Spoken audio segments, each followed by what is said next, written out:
From Ranger Stadium on the campus of Smithson Valley High School, it is time for football under the Friday night lights. Dan Hawkins, Tony Brubaker, delighted to be joining you on this beautiful night here in Smithson Valley. And Paul, a matchup of two pretty good teams in this district. They are. Smithson Valley, obviously the district leader. Seguin's a team that's already qualified for the playoffs, even though they'll end up fourth and probably have a really tough draw. Two good football teams in District 12 5A. Obviously, we'll start with the Smithson Valley Rangers, undefeated this year, Paul. A big win against Hayes last week, and we talked a little bit before the game, but there's still a lot to play for tonight as you get ready for the playoffs next week. Their goal tonight, I'm sure, is just to be peaking at the right time. Larry Hill, the longtime head coach, has been here before, has been in the 6A realm for a number of years, but now in 5A he's finding himself at the top of the district. In fact, they're going for an undefeated season. It will be only the 7th time under Larry Hill in all his years. And for the Seguin Matadors, 6-3 overall, 4-2 in district play. They'd like to shock the world tonight with a win on the road. And Craig Daly has to be thinking like that too. He's got to talk his team into, hey, let's do something nobody expects us to do, and that's upset the number one team. So Seguin won the toss. They have deferred, and they will kick things off to the Rangers to start things here. Game time temperature right around 77 degrees, so it's going to be a lot of fun. So buckle up, about ready for football. Final regular season game of the year as the calendar has turned to November. The playoffs will start next week. The crowd on their feet, and we are underway, and a onside kick attempt that is going to be recovered by the Rangers around the 44-yard line. So interesting strategy right out the gate. Backup tight end Daniel McBride was there, and this has been something they've done against the Rangers all year long with a returner like Braden. I just told you how to say his name, Bafidis. He has been an elite return guy, and they don't want to kick it to him. Chase Senelik will lead the offense out for the Rangers, the senior quarterback, and we'll talk about it throughout the game, but he has been basically playing like the GOAT so far here in 2022 as that is going to be, I can't see what the number is, Quentin Sampson. That's the freshman that you told me about before the game. Little slot end around, something to get the freshman the ball in space because he's as quick as anybody. It just didn't fool anybody on that play. Second down and 11, a loss of 1 on the play. Ball spotted at the 43-yard line. Senelik has had a really good year as the starting quarterback, his first for the Rangers, as he rolls out, and he will throw on second down, and it's over the head of Kyler Clark, and that'll bring up 3rd and long. Just another one of those deceptive type plays. They tried to get the defense going one direction and bring a little bootleg out this way, and not too bad of coverage. Clark just couldn't get up high enough, and he's not very tall to begin with, but couldn't get up high enough to reach it. So 3rd down and 11 coming up from the 43-yard line, just underway here at Ranger Stadium.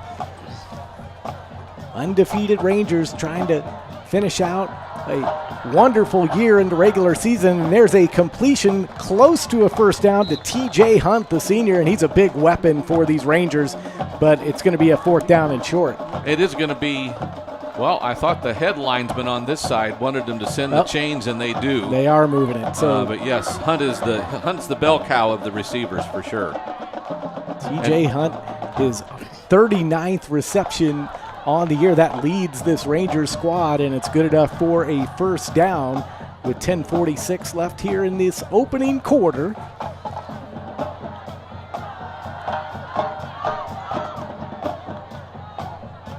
Ball in Matadors territory, and running the football is Doug Lance, the junior, and he had a big week last week, Paul.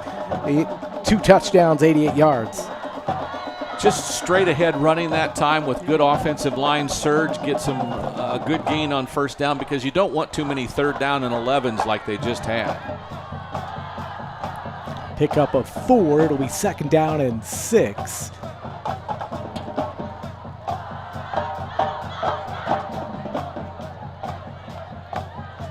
Some motion, and then they end up going back to the line, and this time it's going to be a run, but just a couple of yards, and so not really fooled the Matadors defense. That was Doug Lance running the football. And they've got a couple of linebackers, Brychen Dilworth and Aiden Dilworth. They're the two linebackers on that crew, and one of them, that was Brychen, that made the tackle. They have not been able to stop the run very much this year, but they have done a good job so far here in the early going, largely because they've got 7 or 8 guys in the box. They're down in 3. And that is going to be a run, but nowhere to go for Lance. He gets stopped up front. We talked about that offensive line, or defensive front for the Matadors not being able to stop the run. They gave up 569 yards rushing last week. That time I think that one might be on Lance. I think everybody came this way, pushing everybody this way. I think that was a cutback run. I think if he goes left instead of right, he might have more room, but he's out there and he sees what's in front of him. Larry Hill's going to go for it on 4th down. 4th and 2. And the give is to Lance, and it is going to be very close, but it looks like he has enough to move the sticks, and that's going to be a Rangers first down. I think his initial surge got to the first down line, and then they started pushing him back and stringing it out. And I just think that's amazing that he was able to get it, and you see the replay there. Gavin Gill, the sophomore, made first contact for the Matadors, but Lance punished him and got the first down. And so Smithson Valley with a nice opening salvo here to start the game. 1st and 10 from the 36, and that's going to be Doug Lance. And the tough sledding continues. He picks up 3 yards, and he's met by about 3 white shirts. You'll see again there, they've got 2 receivers and 2 tight ends on the field all the time right now in this first drive. They're actually taking them both tight ends out right now. They're going to spread it out a little bit. But that's been more of a power run formation for them. We'll see what they do out of a more spread look here. This Rangers squad won 42-13 a week ago against Hayes. They had 254 yards rushing as the play, and that is going to be a touchdown for the Rangers, and that is Braden Bafidis, the senior, and he just cut right through the traffic, got into the second level, and he was gone. I'd like to see a replay because you saw Sampson come through on a jet sweep. You saw Lance take a fake handoff, and then I think Bafidis was the H-back, and I think he did a little wiggle, and we'll see it here. Yes, he did a little turnaround and then came to the right, and when he took off, no one was going to catch him.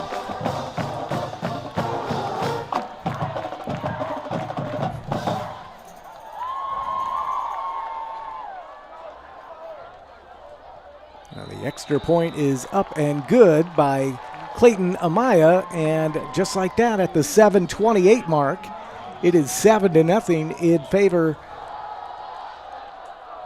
of Smithson Valley. So a good opening drive there, and for Seguin, that has to take a little bit of the wind out of your sails coming in, but we knew they'd have a tough time stopping the run, and you saw it right there. I think except for the long run for the touchdown, they have to be pretty good, feel pretty good about what they did defensively. Seguin I'm talking about, because they made Smithson Valley work for everything. They just couldn't stop Bafidis when they pulled out the gadget play with his end around.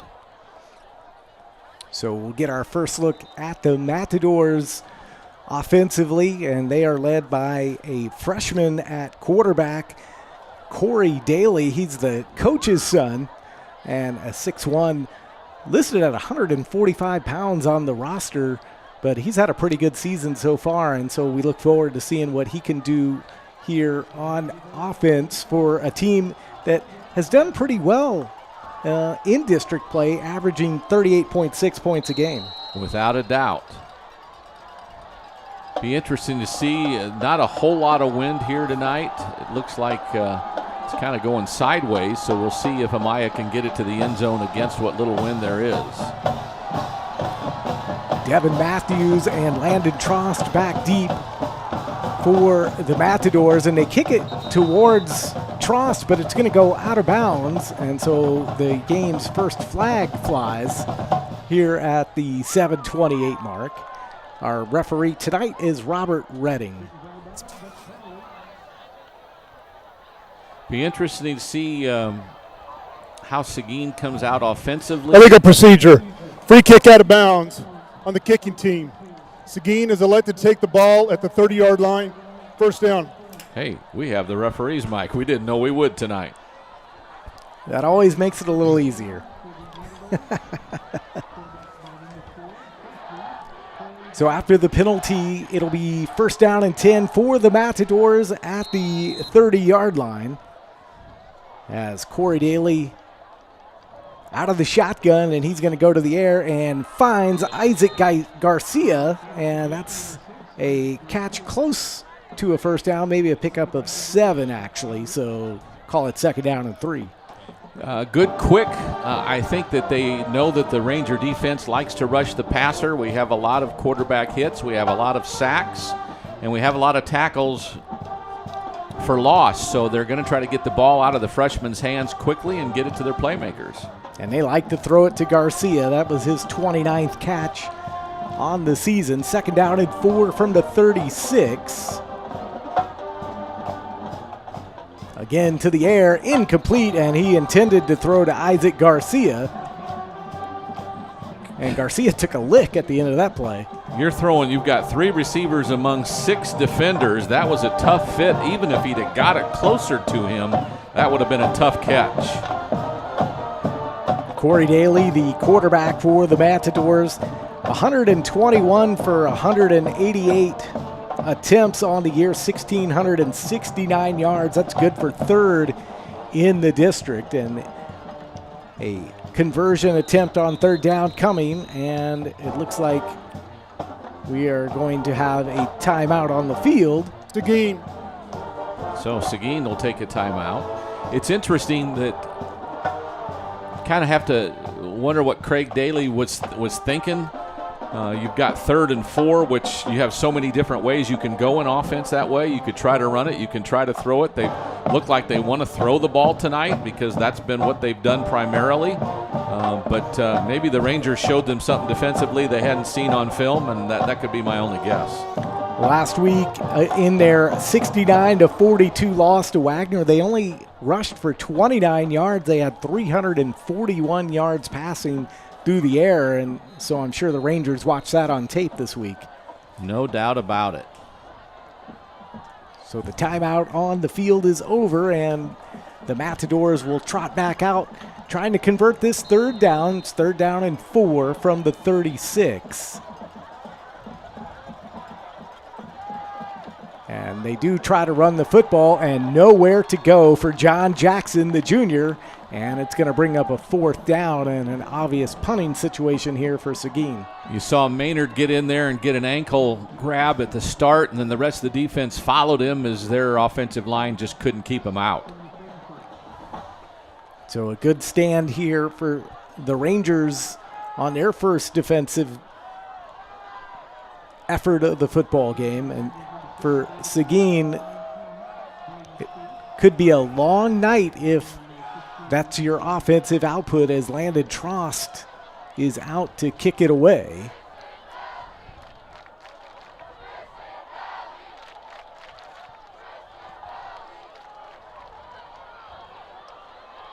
And on the run, and still on his feet,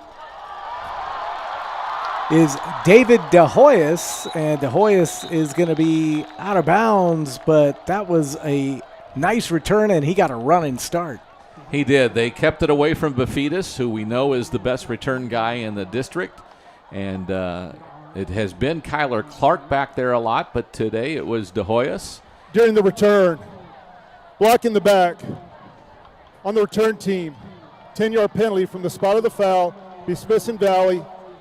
Ball first down. So we see that we aren't as far up the field as we hoped we would be, but in any event, they'll still be in plus territory. The first penalty of the game against the Rangers, and so it negates a nice return from David DeHoyas, the senior. And the ball will be spotted at the 45-yard line of Seguin, but still pretty good field position to start this second drive.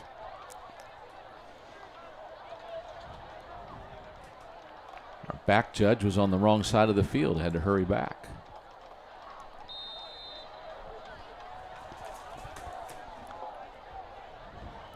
On first down, Sinalik going to go to the air, and he has a man. It's caught.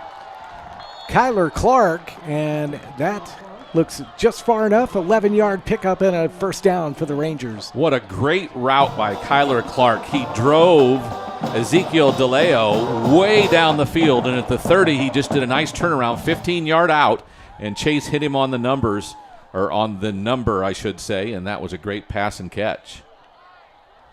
Ball spotted at the 34-yard line of the Matadors.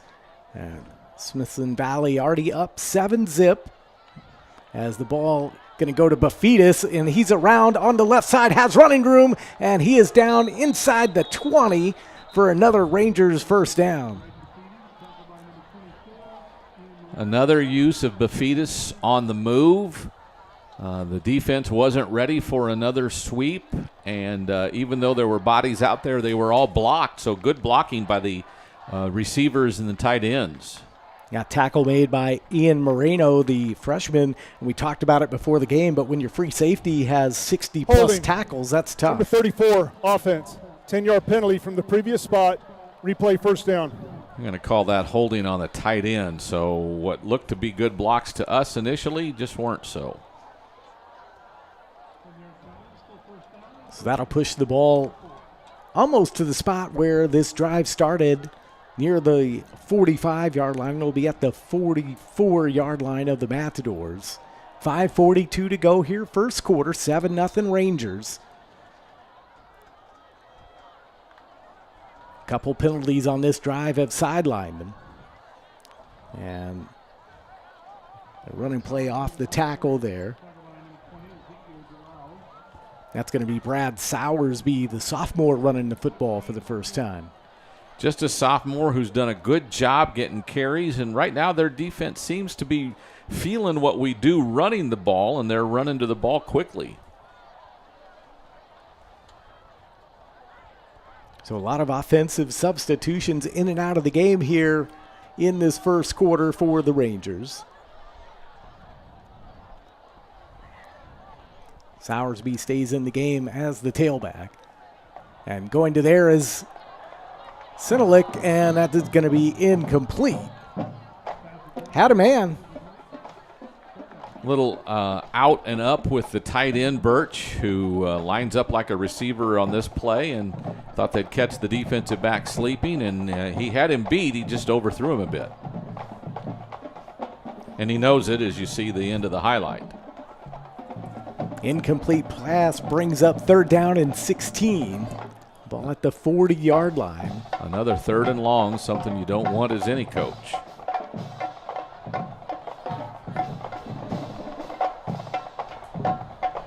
Four wide receiver set here. And Sinalik goes to the air across the middle. That was intended for Birch. And off the hands, he had a chance. Yeah, and you see that. It's a first down if he catches it, and he knows that. He's disappointed now, and I guess you're still in plus territory. A punt, if it goes in the end zone, gains you, 20 yards? So I think they may go for it again. The offense does stay on the field.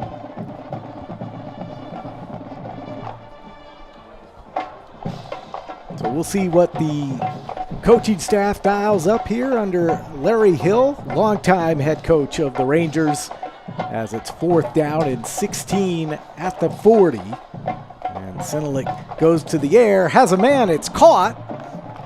And that is TJ Hunt. And it's going to be very close to a first down, but yeah, I don't think they're going to get a first down on it. It doesn't look like it from this angle.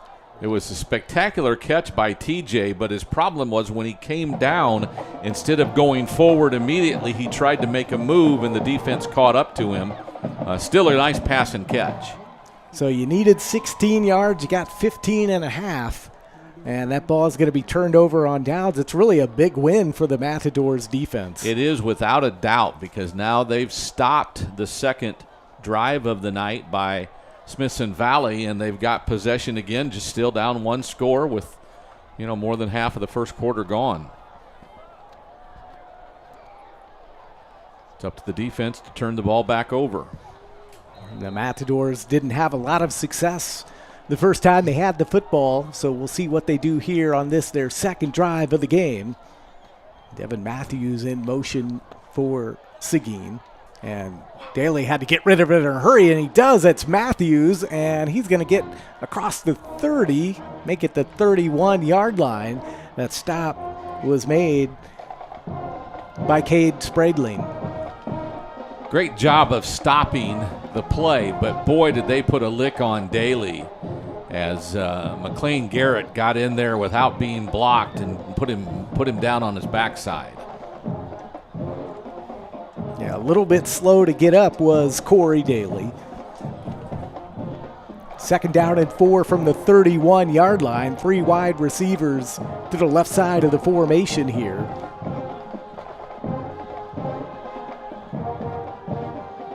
And Daly's going to go to the air, and that was incomplete. Was looking for Isaac Garcia. That was definitely a little bit of a mix-up there. I think Daly was expecting Garcia to stay out wide. Yeah, he had 3 receivers at this end, and one of them was uncovered on the formation. We dropped a linebacker out to take the inside receiver. So I think he recognized that he wasn't going to be open because the hot route there would have just been hitting that inside receiver on a little look-in, and the linebacker covered it up, and maybe that's why he went to the right.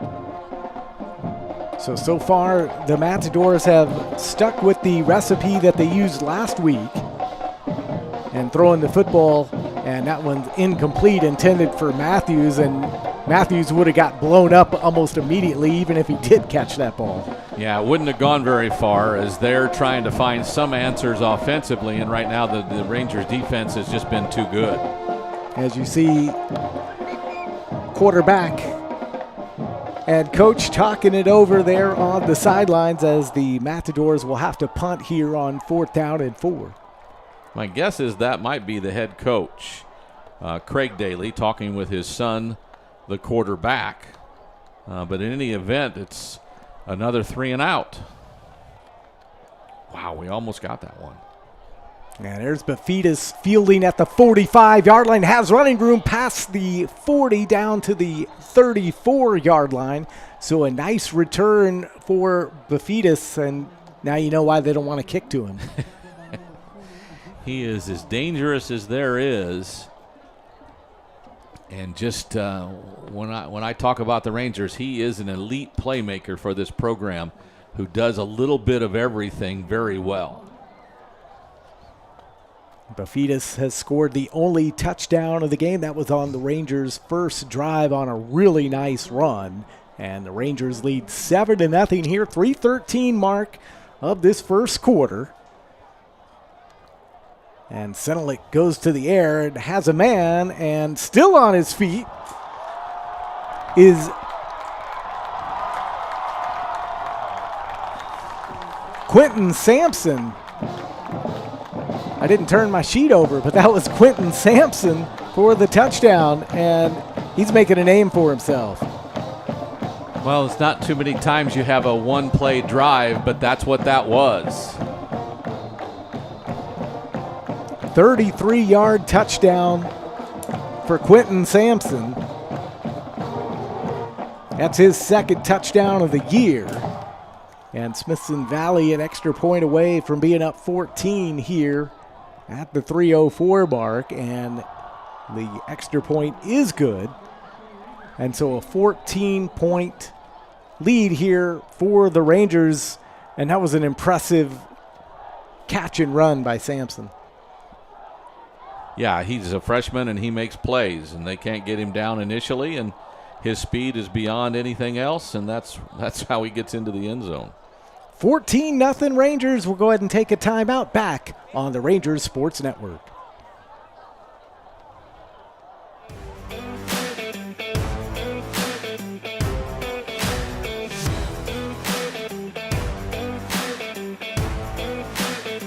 Good luck to the Smithson Valley Rangers as they take on the Seguin Matadors.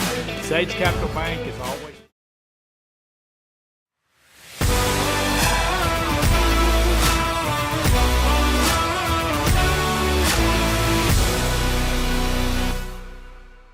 So Ty, what do you think's faster? Colton Thomason eating 24 hot dogs or GVTC's internet speed?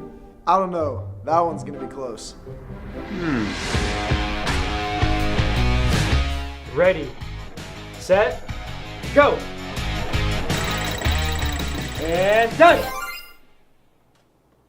No, get some more. Do over. I was not expecting that. Me either.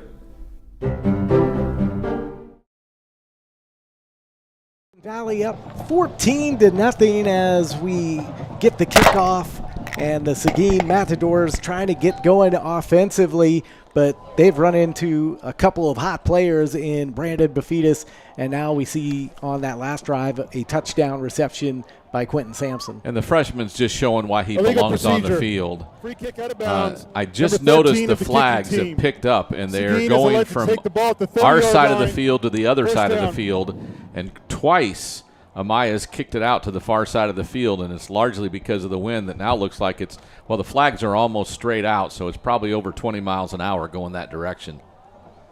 So Seguin will start at their 30-yard line as Daly's going to hand that football off, and that was blown up immediately by the Smithson Valley defense. Great job there by number 27, Nicholas Dadzowski.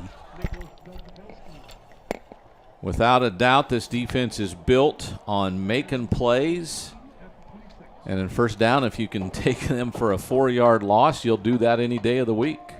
And you talked about the wind. I was just looking at the umpire spotting the ball, and his shirt was flying around everywhere. That wind has really picked up since the start of the game.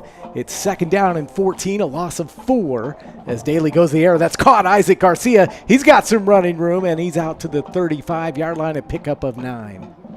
Great job that time by David De Hoyos. Everybody was fooled on the situation that happened.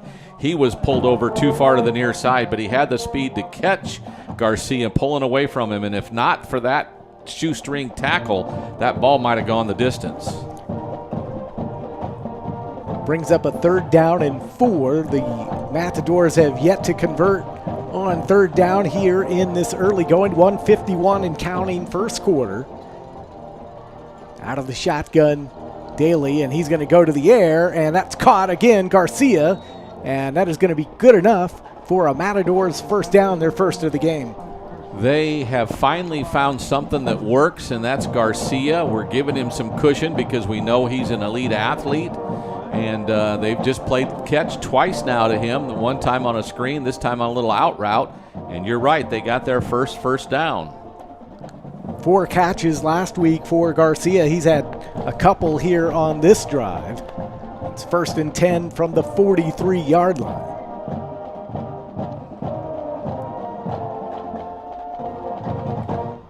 John Jackson running the football, and a nice pickup of 5. And you think that's what Seguin has to do, right? They've got to vary it up. Last week they didn't really run the football much, a lot of passing, but I don't think that's going to be successful here.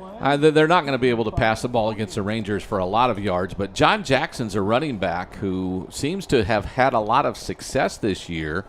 Not gaudy numbers, but 750 yards, and ran that one straight downhill.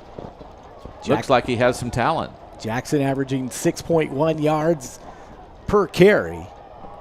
2nd down and 5. And that's going to be Devin Matthews around the right side. Still on his feet, close to a first down, and he's going to be knocked out of bounds just about a yard short. In on the stop for Smithson Valley was Weston Ross. And what a lot of people do against the Rangers is use their pursuit against them, and that's what you've seen again. The receiver screen was to get the defensive backs over here and then cut up inside of them, and that just a play to go against your pursuit, and the reverse got him some yards. Not a ton, but got him some yards. 3rd down and a long one to go here for the Matadors.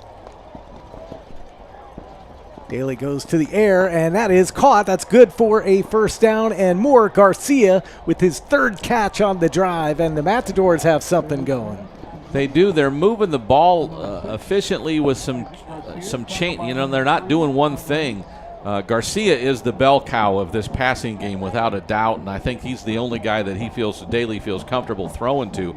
This time, the defensive back that time, Duffy, went to knock it away, missed it, and that made the completion so.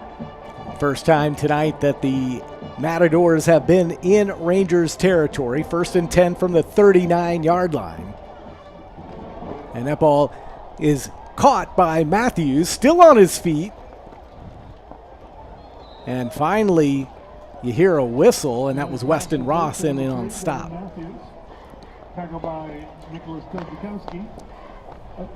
Check that, Nicholas Dedzikowski making the stop there. But it looks like that is the end of this first quarter. A rushing touchdown, a passing touchdown, that's the difference. 14-0 Rangers. Back with the second quarter after this on the Rangers Sports Network.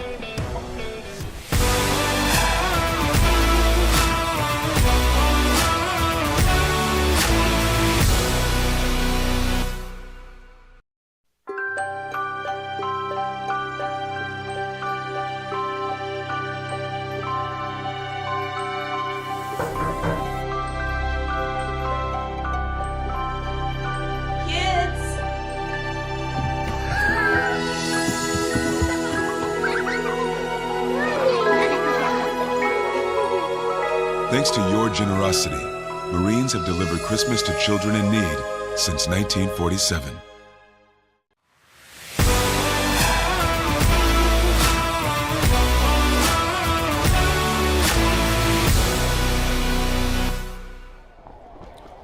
Start of the second quarter, Seguin with the football down 14-0. That ball is intercepted, and Daly makes the tackle, but Dedzikowski with the interception, and that's how you stop a promising drive.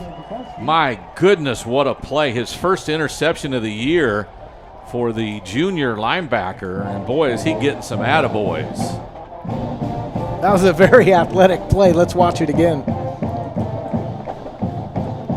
I mean, he made the initial tip and then makes the catch himself. Why not? And he's going to punish the quarterback here with a straight arm and throws him down and then falls on him. Quarterback made a nice job tackling him because he might have gone to the house, but he was going to punish that quarterback for trying to tackle him. A little disheartening for that Matadors offense that finally seemed like they were getting untracked. First down and 10 from the 45. And a run right up the middle for a couple of yards. That's going to be Brad Sowersby. Brings up second down. Interesting that Sowersby's now getting the carries. Doug Lance didn't have a lot of success early in the first quarter. Sowersby's come on. Hasn't had a lot of success, but he's getting 3 or 4 yards at a pop, and that's what they need to do to keep the chains moving. Officially a pickup of 3 on the last play. It's second down and 7 from the 48.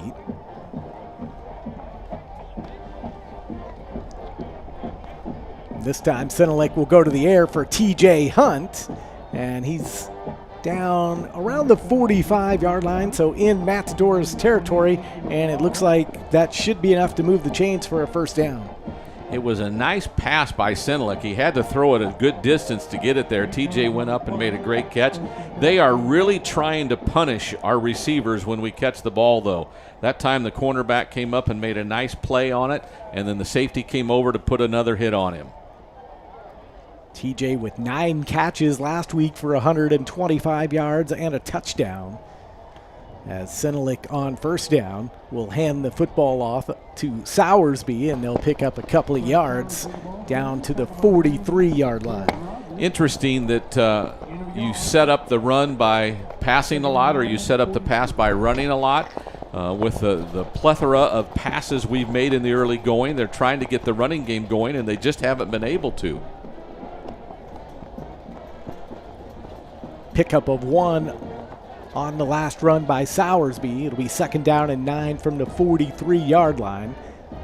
2 minutes gone by here. Second quarter, 14-0 Smithson Valley with the lead as Senelec, little play action, goes to the air, has a man, and it's TJ Hunt.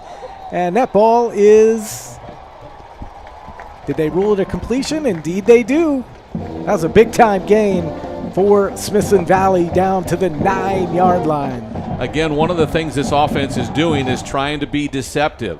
A fake of a handoff, a fake of a jet sweep, and then sent your best receiver down the field to make a fingernail catch and come in with it. They spot the ball at the 11-yard line, so it's first down and 10. And a run for Sowersby, and that was Gavin Gill hanging on for dear life to make the tackle. Brings up second down. Not much there again as their defense continues to be tough against the run. We've tried some different looks. This one was more of a stretch, and there just wasn't a lot of room. Their linebackers are being very active and making lots of plays. As we have a nice line of tubas between us and the field. Getting in my yoga stretches here as I try to work around that. Senelik rolls out left, throws, and it's over the head of the intended receiver. And that was Daniel McBride. Going to bring up third down. A little bootleg action off of a fake going to the right on the run, and Chase had someone in his face, so he had to throw it earlier than he wanted to. I think he was hoping to have someone in the end zone, but no one was, or no one that he could see for sure.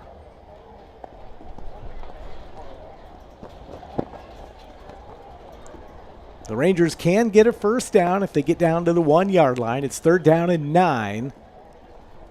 Ball at the 10-yard line as a little movement up front. And it looks like there's going to be a timeout on the field. We'll take it as well. 14-0 in favor of Smithson Valley. And they are looking for more here with 8:46 left in this first half.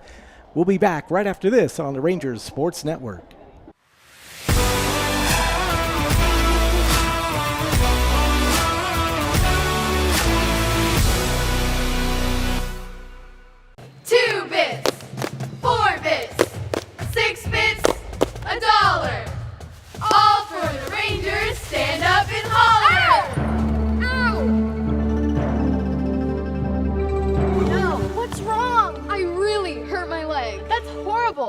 Wait, Elle's dad sells insurance. Maybe he can help. I wish he could, but... My dad has his life insurance with Jeremy Fuller State Farm Insurance. Yes, but... My mom has her homeowner's policy with Jeremy Fuller State Farm Insurance also. I know my uncle says he only trusts Jeremy Fuller State Farm with his auto insurance needs. Guys, wait! We do so many great coverages, but just not cheerleader legs. Hey, that's okay. It's all better now. Let's start from the top, but with a little change. 2 bits, 4 bits, 6 bits, $1. All for Jeremy Fuller State Farm Insurance. Stand up and holler. Third down and 9. Smithson Valley up 14-0. Looking for more. Has a man in the end zone, caught for the touchdown. Kyler Clark, 9-yard reception. And all is well here for the Rangers here in the second quarter. His 4th touchdown of the year comes just a little, just a little in route. He's wide out to the numbers. He just takes a plant and cuts inside, beats the DB to the corner, and a great throw by Chase. Hit him right on the numbers and took him into the end zone. Amaya on to kick the extra point for the Rangers, and it is up, and it is good. It's 21-0. That was a nice drive for the Rangers. It was a nice drive, and again, we're starting to see more tonight of the arm of Chase Senelik and how strong it is and how he can make different throws. He has the ability to put touch on the ball. He also has the ability to fire it in there like he did that time to Kyler Clark. And this score, a little bit lopsided here in the early going, but, you know, we talked about it before the game. These kind of games have been what Smithson Valley has kind of experienced here in their first year in 5A in this district. It's interesting. In 3 touchdowns, we had an 8-play drive that took about 4 minutes. This was a 7-play drive that took just over 3 minutes. So, and then the other touchdown was, we described it on the good punt return. We had a 1 play drive of 33 yards to Sampson. But we've put together some drives that have been efficient, if you will, and I think the coaching staff has to be pleased with how they've been able to run offense through the pass and through the run to make the ball go down the field. As you see a shot of some of the coaches, there's Larry Hill, and obviously longtime head coach here and has led this program to some great heights in his years at the helm, as the Matadors will receive this football, as now they have to hold the football. It's gotten so windy out there. On the kickoff from Amaya.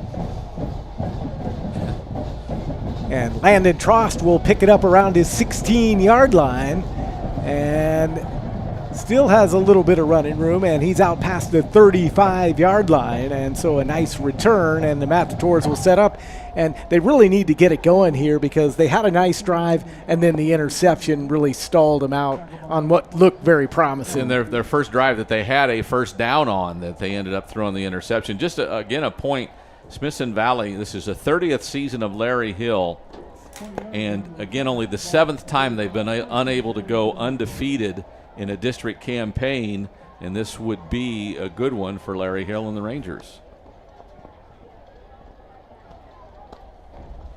So Daly and the Matadors set up shop at the 35 on first down. They throw the football, and that is caught by Holt Haas, the junior, his 20th catch of the season. And they'll pick up a couple of yards. It'll bring up second down. You know, whose name we haven't called much tonight, and that's Gavin Woods. The leading tackler on the team has, I don't know if they're going opposite of him a lot or what they're doing. Kind of concerned about this wind kicking up, if that means some weather's coming our way. See a little flashes of light in the distance. Second down and 7 from the 38-yard line. That's Jackiari Matthews that was in motion. They'll go to him in the air, have him, and just out of the reach of the outstretched hands of Jackiari Matthews. And he's been a different kind of receiver too. He hasn't caught many passes, but he's been an effective running back. This time they split him out wide from the backfield, and he just beat the defensive back down the field. Just 2 catches on the year for Matthews for 13 yards, but they were looking for him there, and now it brings up a long 3rd down and 7. 3rd down has not been kind to the Matadors tonight. As Daly looks to go to the air, and that ball is off the hands of Garcia, and that's going to bring up 4th down. Really no chance on that throw. Yeah, it's hard to tell what they really want to do most because they haven't been consistent in anything they've done. Had a nice play on first down and then a couple of incomplete passes, one going for a home run. They're just trying to stretch the field and get the defense out of their backs. Watch for a punt block here.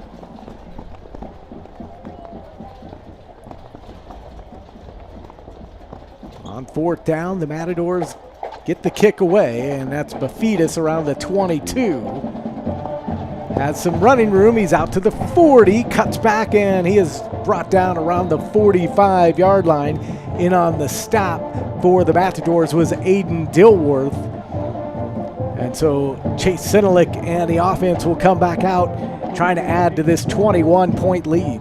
Just as soon as I say something going for the punt block, you saw all they did was block for a punt return.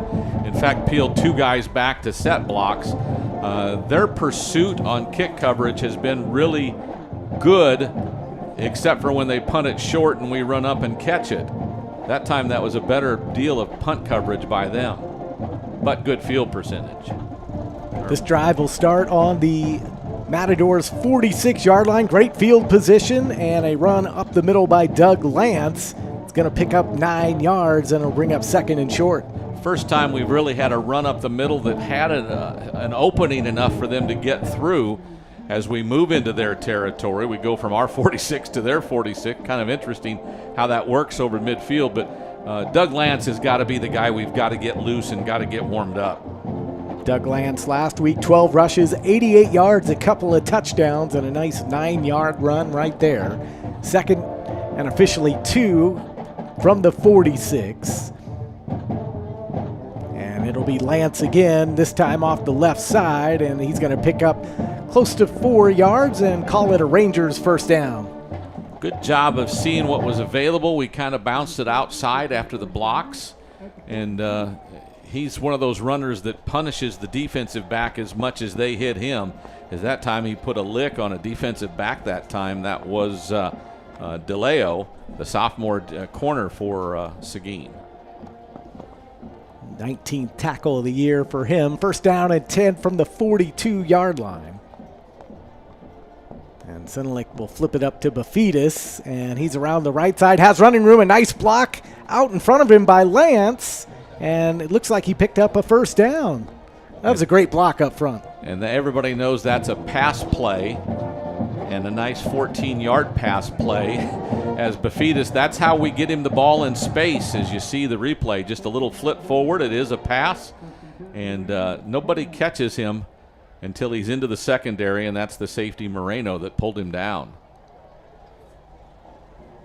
First and 10 at the 29 here. Smithson Valley again chewing up both clock and field position here on this drive. This drive started at the 45 of the Matadors as Senelik to the air. That ball looked like it almost got tipped, or it did get tipped, but still complete to TJ Hunt, 5 yards. It's amazing that TJ still has the ability to come up and catch a ball that was tipped and was short of him. But yeah, one of the defensive ends got his hand up. I didn't see which one.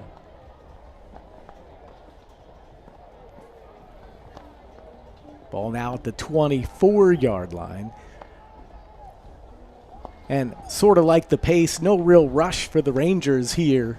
They have time to kind of work this out. And I know they would like to eat up a lot of clock in every drive they have, and that's their goal. And Lance will carry it. Goes up between the center and the guard, and he'll pick up a couple more yards, and it'll bring up third and very short now for the Rangers. Another 4-yard run gives you third and not very much. That time he ran into the safety, Donovan Cray. We hadn't seen him make many plays tonight, but he made the tackle there as he ran right into Doug Lance and stopped him from getting a first down. Ball spotted at the 20-yard line. And it's going to be Lance, and he's going to pick up 3 yards, maybe 4, and it's a first down for the Rangers. So, again, continuing to chew up, being very patient on offense, and you can do that when you're up 21. And again, anytime you can make the game shorter when you're in the lead, that's a goal of a coach, and Larry Hill's as good as any of them that do it. And we haven't been able to I was about to say we haven't been able to get leads on many people early, but we haven't had many really long runs in the last couple of weeks. First and 10 from the 17. Lance again the single setback, and this time it's going to be a flip back and nowhere to go on that play. Nice job by the Matadors defense as they were able to stuff Sampson before he could go anywhere. And a big loss as the defense got penetration that time that you don't really want to see. But again, that's the 7th play of the drive. And the Rangers would love to do a lot of 6 to 10 to 12 play drives through the course of the evening. This is the third time they've had 7 or 8 play drive, and this will be the 8th play of the drive on, what'd you say, 2nd and 16. This is a long one. Hayden Ross with the stop, the linebacker for the Matadors, his 2nd tackle for loss on the season, as the 2nd and 16 play doesn't pick up very much. And that looked like Corey Coleman. Let's take a look. No, it was Lance. Pardon me. Yeah, I tell you, I'm really impressed with their defensive line. They get pushed away, and they bounce back very quickly. And their linebackers like Gill, who was in on that play, they don't go away. And it's really amazing. We're up 21-0, and they're still making a lot of defensive plays. 3rd and 16 for the Rangers, and Senelik this time going to go to the air, has a man, and that's caught and incomplete. So Hunt had it, and then it was knocked around and out. So nice job by the secondary of the Matadors. Boy, did Chase took a hit that time from Aiden Dilworth. And it'll be interesting to see. He doesn't look to be shaken up, but I think we'll go for it on 4th down again. Ezekiel Delau was the man who broke up the pass because Hunt had that. Let's look at it again. That's the hit. You're right. That hurt. Yeah, it did. He's calling for a flag, but there was not one. Dilworth listed at 6'3", 195 pounds, 4th and 17. Senelik to the air, has a man, it's caught. And out of bounds is Weston Ross.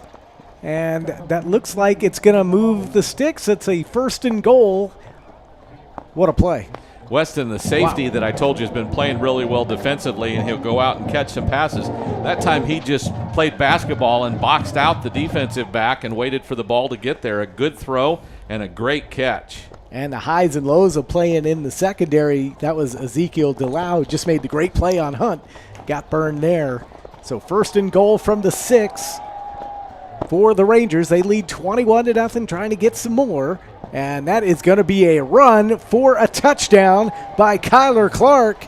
And the Smithson Valley Rangers are in business here with 2:17 left in this first half. Another touchdown for Clark, this one via the run. He had a pass reception earlier. This time he takes it in, and again, the speed of some of these guys that the Rangers have to use. Clark, a senior, Sampson, a freshman. Bafidis, a senior, a lot of speed that'll really pay well in the playoffs. 2 touchdowns tonight for Clark. It's a nice night here for the Rangers. They lead it 28-0. We'll take a timeout. Back after this on the Rangers Sports Network.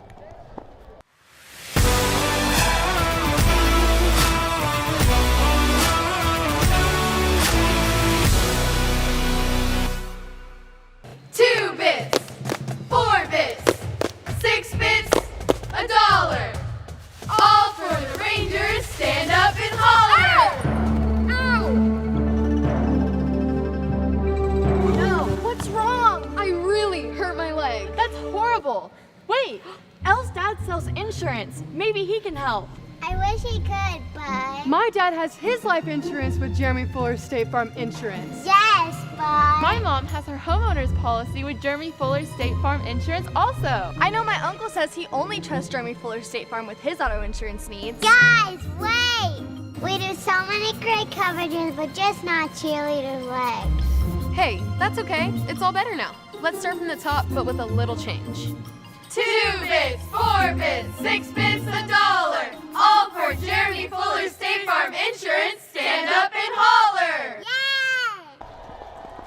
Chase Senelik, the quarterback for the Rangers, having a lot of fun here. Final regular season game of the year. The Rangers up 28-0 over Seguin as they get set for the playoffs next week. Landon Trost with the football, and there's a turnover, and that ball's going to be recovered by the Rangers, and it looks like that's going to be a touchdown.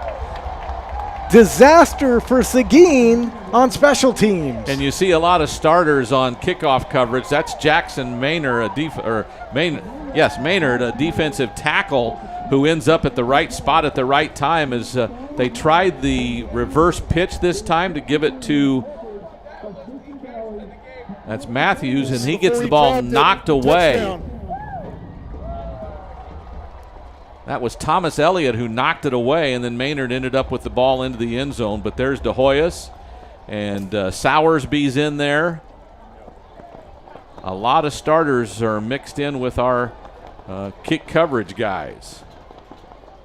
So a special teams error, and just like that, it's 35-0. We just said 28-0 a minute ago, and just like that, the Rangers finding things going all their way. And I guess if you're on your final home game of the year getting set for the playoffs, you kind of like feeling like you're in control of this football game, and it's just been all Smithson Valley tonight. The Matadors just haven't been able to get anything going, and I think that's more like a hustle play and it just going wrong. And, you know, we talked about this before the game. If Seguin, how do you come into this game? You've lost 2 in a row. Your heads are probably down because of that, but you're still in the playoffs. You've got to come out and play like you deserve to be in the playoffs. And I think defensively, I think the effort's been really good, but I think offensively and then on special teams, you can't mishandle the ball. A great play by the Rangers defense is, again, that was a great job by Elliott to knock it loose, but you've got to secure the ball when you're going to do a kickoff return reverse. You've got to do better at that. And, you know, down 35-0, you know their heads are way down right now. And for Seguin, really, they've kind of got to figure out a way to work on some things. And, you know, you may not be able to come back and win this game because, again, things are just working against you. But you still have the playoffs to get ready for as well. You do. That wind is really blowing hard. Trost around his 14, hands it to Matthews. And Matthews with running room. He's out past the 30, makes another man miss near midfield and finally pushed out of bounds. Call it the 47-yard line. And so they went right back to the well and got a good return. And that was Sowersby who ended up knocking him out of bounds. But this time they run it to perfection and get the reverse. And like you said, Matthews made several people miss him. And that's a good job to get possession here on what's probably your final possession of the first half, but you're in plus territory, or you're close to plus territory. You're at your own 47, but that's a lot better than your 27. And, I mean, no fear, right? They went right back to handing that ball off after Trost caught the football. First down and 10 at the 44-yard line. A little delayed draw up the middle, and that's going to be John Jackson, and he might have picked up a yard. Call it 2nd down and 9. You know, it's interesting. We're still, they've got 2 receivers on the far sideline. We're still playing a safety on the inside receiver, but we're 15 yards off the ball. I've got to believe their coaches in the press box are seeing that, and that's got to be something he's got to look at taking advantage of. It's just tell that inside slot man to go up 5 yards, and I'll hit you with a pass, and it's going to be 5+ yards every time.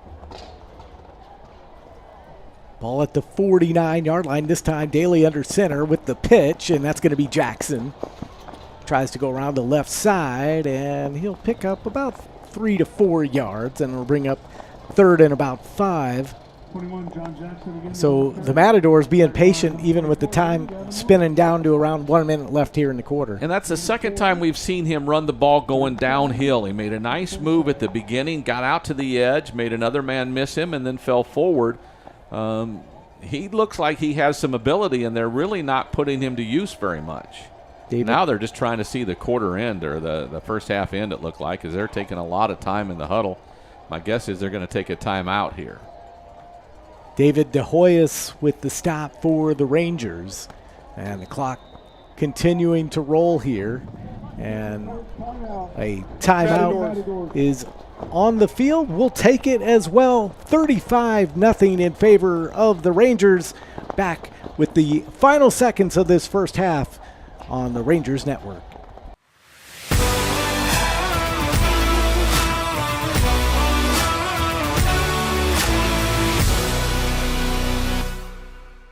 So Ty, what do you think's faster? Colton Thomason eating 24 hot dogs or GVTC's internet speed?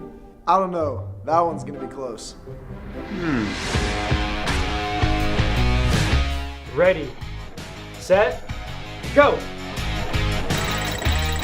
And done. No, get some more. Do over. I was not expecting that. Me either.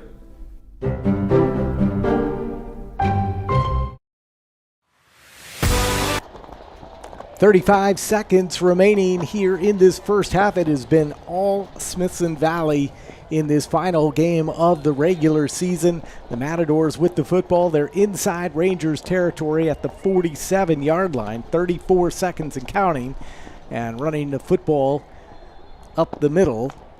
And that is going to be Devin Matthews. He is listed as a wide receiver, but he does run the football quite a bit for the Matadors. He has. In fact, what is it? He has the third most carries on the team, so we know they've handed it off to him. Not in a hurry is Seguin here as they throw the ball on 1st and 10, and that is caught by Jackson Pond, the junior. Had a couple catches last week, and that looks like that is going to be the final play. Oh, they did call a timeout. So there are 7 seconds remaining here. So at the 35, really only one play to make here, right? Yeah, if you throw it quick, you might get a second play if he's out of bounds.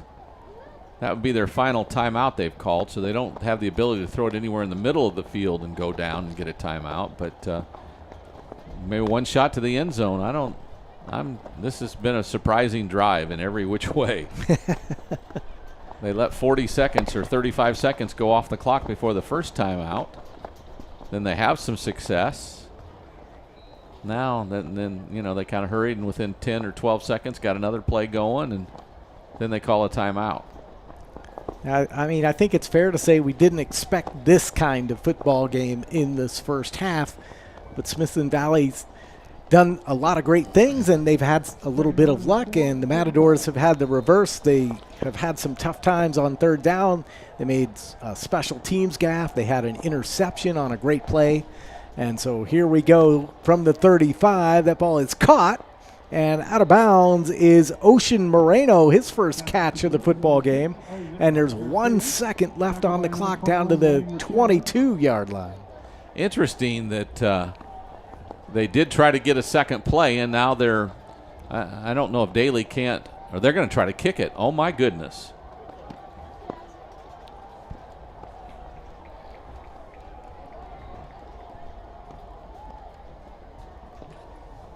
So the field goal team is on. That's Reyes to try to kick this field goal. Nathan Reyes. And now a timeout is being called by Smithson Valley. This will be the first field goal attempt of the year for the Matadors if they can get this play off. At least we have seen no evidence of them trying a field goal on any stats that we've seen. So it's interesting. That leads to me to believe if in 9 games you haven't tried a field goal, why would you try it in game 10? Down 35-0. I think I'd throw it to the end zone personally, but that's okay. He's a head coach and I'm not, right? Isn't that what we say? There's a reason why we're up here calling the game. This is 39 yards. That's not a short field goal. I mean, he's got as close to the wind at his back as he's going to get tonight. So this is the right end of the field if you're going to try to kick a field goal. So we'll see with 1 second left if Reyes can push through this 39-yarder to cut into this 35-0 deficit. Kick is up, and it's got the distance, and it is good. And so on the final play of this first half, a field goal from Reyes makes it 35-3 all for first half. Really, the Rangers in control. Rangers got to do what they want to do tonight, and that's run a lot of different plays, have a lot of players touch the ball, and make a couple of special plays on special teams. So your defense has excelled, your offense has excelled, and your special teams have excelled. You can't ask for much more as we go into halftime. So 35-3 the score here at the half at Rangers Stadium. We'll be back for the second half here on the Rangers Network.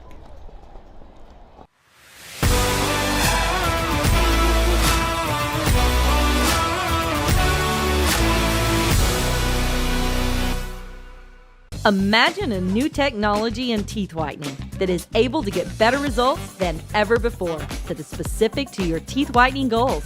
Summerhill Dental has it, and it's called TheraSmile, a new method of teeth whitening that can change your smile dramatically after just 1 session. If you've stopped whitening your teeth due to messy trays, sensitive teeth, and a need for multiple treatments, come to Summerhill Dental and try TheraSmile today.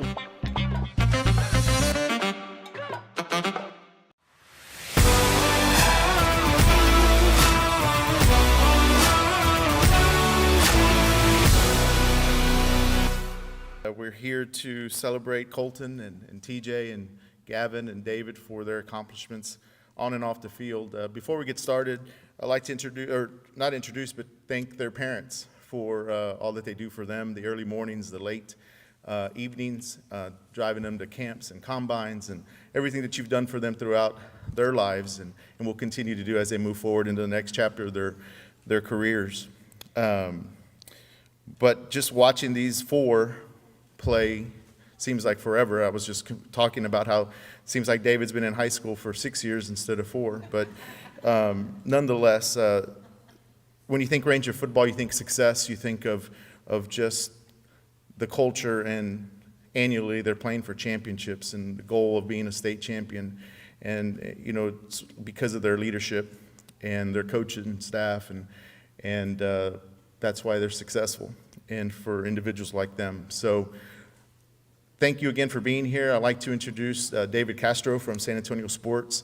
I'd like to thank WAI and all the affiliates for being here.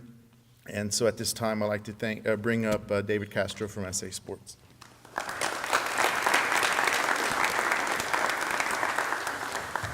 Good morning, everyone. Good morning. My name is David Castro. I'm our Director of Events of San Antonio Sports, and I'm happy to be here on behalf of NBC and the All-American Bowl, which San Antonio Sports has had a long-lasting relationship with over the years. Welcome to today's jersey presentation as we celebrate Colton Thomason's selection to the most elite high school sporting event in the country, the All-American Bowl on NBC. As NBC Sports-owned property, the All-American Bowl is a part of the marquee lineup of elite events. This includes the Olympics, the Premier League, and the #1 primetime show since 2011, NFL Sunday Night Football. The All-American Bowl has well established itself as the nation's premier high school all-star football game. 533 NFL draft picks, 193 Pro Bowl selections, 86 Super Bowl champions, and 16 Heisman Trophy finalists have played their final game of their high school career wearing an All-American jersey.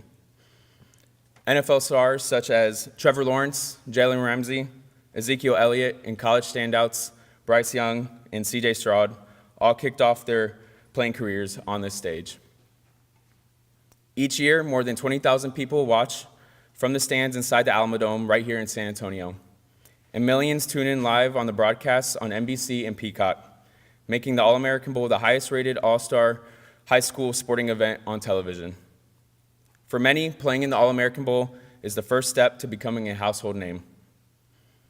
For more than 1 million high school football players across the country, only the 100 of the best, like Colton, receive an invitation to play in the nation's most elite high school sporting event. For Colton Thomason, it all starts here, and we are extremely excited to be here at Smithson Valley and welcome Colton to the All-American Bowl family. Today, we will also be celebrating David DeHoyce, TJ Hunt Jr., and Gavin Woods' selection to the San Antonio Sports All-Star Football Game presented by HEB. Before we present their jerseys, we'd like to acknowledge a few individuals who have had an important role in making the event a reality. Principal Michael Wall, Athletic Director Brian Martinez, and Athletic Coordinator Marsha Hammond, Head Coach Larry Hill, and the parents and guardians of our players, Jason and Ashley Thomason, Edward and Betty DeHoyce, Timothy and Tomika Hunt, and Heath and Denise Woods.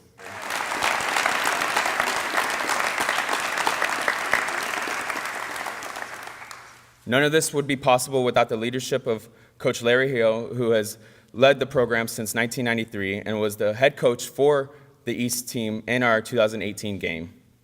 Coach Hill also played in the All-Star game in 1979, representing East Central High School.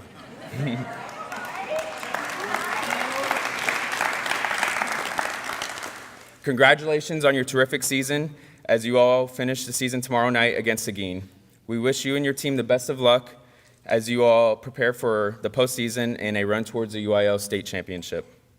Coach Hill, NBC Sports, the All-American Bowl, and San Antonio Sports would like to thank you for your leadership for this team and your role of developing the success of Colton, David, Timothy, and Gavin.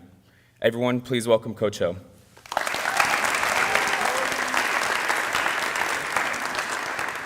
Thank you, David. That was 79?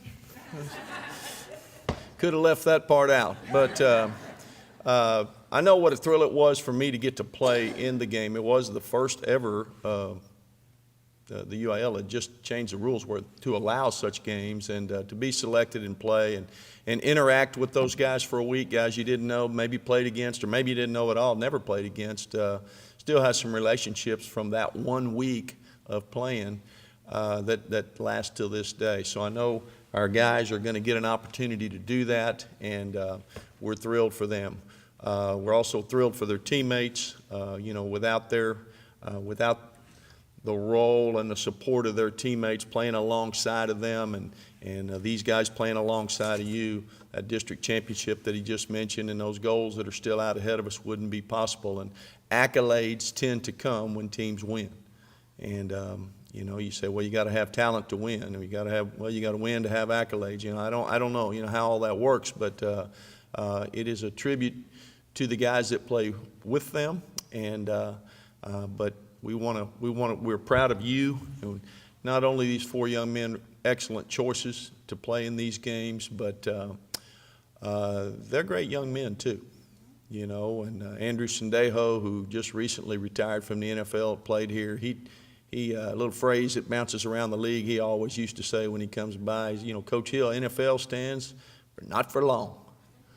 And you don't get to play forever, but you got to go be a respected man in your community for the rest of your life. And they could have chosen a number of our players, and I won't get into who gets chosen, who doesn't. I'm not into that, but I'll tell you this: these 4 guys behind me are tomorrow's leaders, and hopefully they play well tomorrow night first.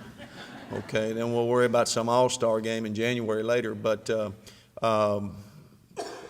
I'm as proud of them as the kind of people that they are, as well as how well they play and how they represent our program and our other guys, how they represent Smithson Valley High School, and and their parents and the community of Smithson Valley. And extremely proud of that. Want to congratulate you for being selected. Could have chosen a bunch of guys, but couldn't have found 4 better ones than this. So congrats, guys, and thank y'all all for coming out today. Honor.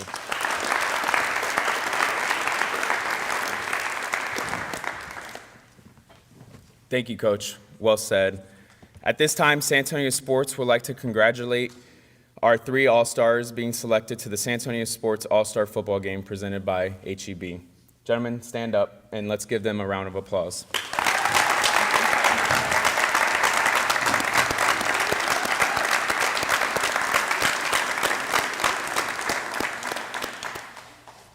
Thank you, guys.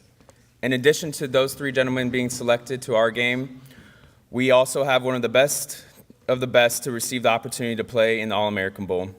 The All-Americans are selected for their talent, their skill set, and their work ethic both on and off the field. Throughout his high school career, Colton has demonstrated his commitment to the game of football and has racked up some impressive stats. Colton will continue his football career at Texas A&M next fall. Colton, on behalf of NBC Sports, it's my pleasure to welcome you to the 2023 All-American Bowl.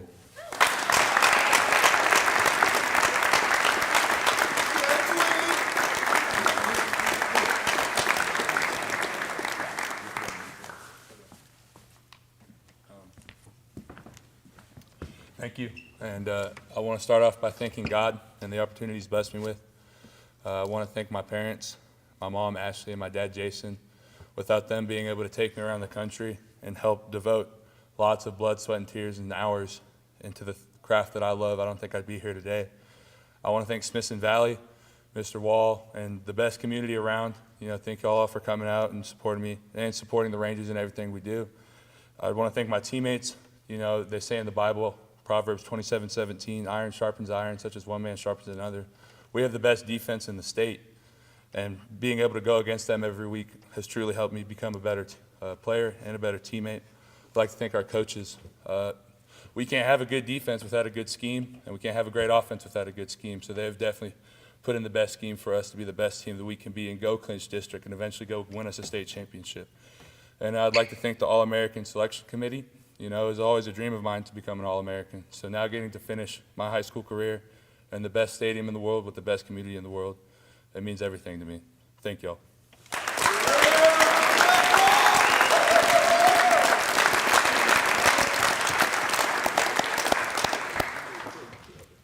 Thank you and congrats, Colton. Everyone, be sure to follow the rest of the All-American Bowl's Road to the Dome on NBCSports.com and on social media at AAB on NBC, as it makes its way down to the beautiful San Antonio Riverwalk and inside the Alamodome in January. Come to the Alamodome on Saturday, January 7th to cheer on Colton as he represents Smithson Valley High School on national television at the 2023 All-American Bowl live on NBC and Peacock.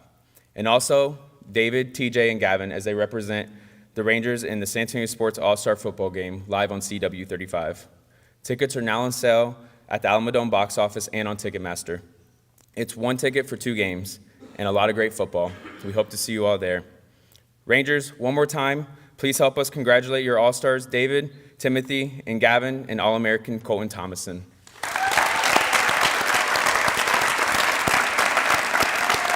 It means everything to me, you know. It was always a dream of mine to go and play in the All-American Bowl, so getting to finish up my high school career with the best community in the world behind my back in my hometown, it's a lot. I went to most of the games every year since I was like 7, 8 years old. So it's really cool to finally get to be a part of it. It means that like all my work paid off from like all the texts we did, all the hard work I put in. It means it all paid off. I'm just happy. Yeah. It means a lot. It's a great pleasure. It's just a work ethic and something that we can all like look forward to. It means so much, just being able to represent my community and this school and everything that I've ever worked for in 17 years, and I'm so excited and ready to get to work.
Good luck to the Smithson Valley Rangers as they take on the Seguin Matadors.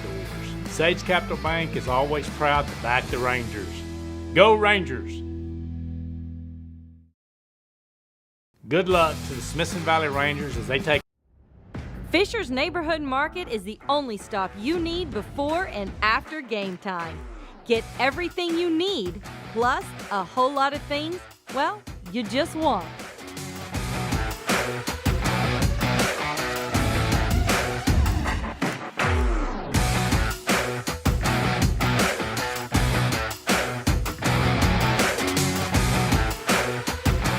Fisher's Neighborhood Market. Food, fuel, fun.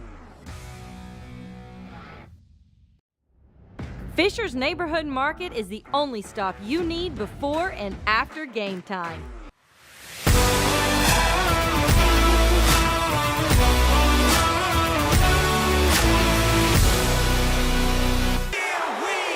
What is it about NFL Red Zone that makes Sunday epic? It is wild. Is it every play that matters on up to 8 screens at once? It is caught. And every touchdown from every game Sunday afternoons? Unbelievable. Yeah. Touchdown. It is. Go to NFL.com/redzone and get it now. Watch NFL Network. GVTC, Channel 579.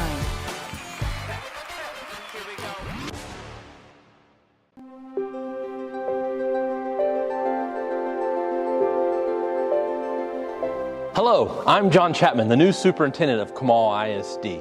I am humbled and excited to be able to serve our community, all 589 square miles.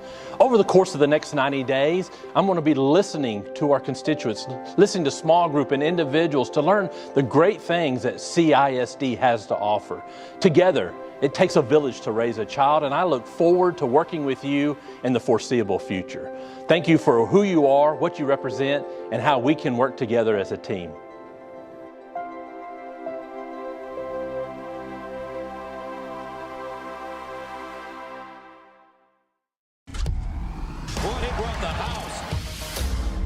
Big Ten football is back.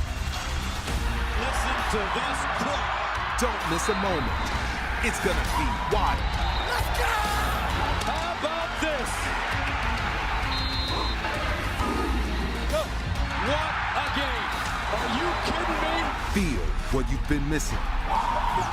Big Ten football on Fox and FS1. The FIFA World Cup has moved to the holidays. Oh my gooseberries, this is gonna make everything wonderful. We got work to do. We're gonna need a ton of stars and sweaters. 10 lots. I'm gonna say 10. Isn't he getting kind of old? 3,000 more Mbappe! You know what we need? A song. Do you have any idea how busy I am this time of year? Okay, maybe not a song, but just think of the lights. And the U.S. winning it all would be a Christmas miracle.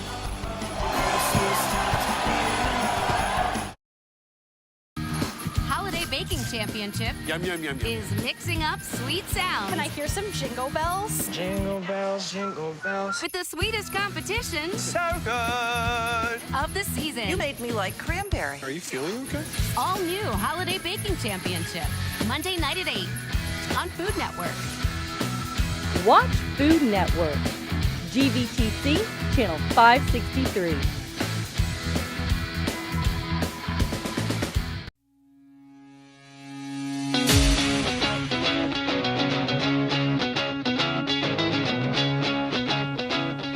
At this time, I'd like to introduce our new superintendent, Dr. John Chapman, to come up and share a few words with us.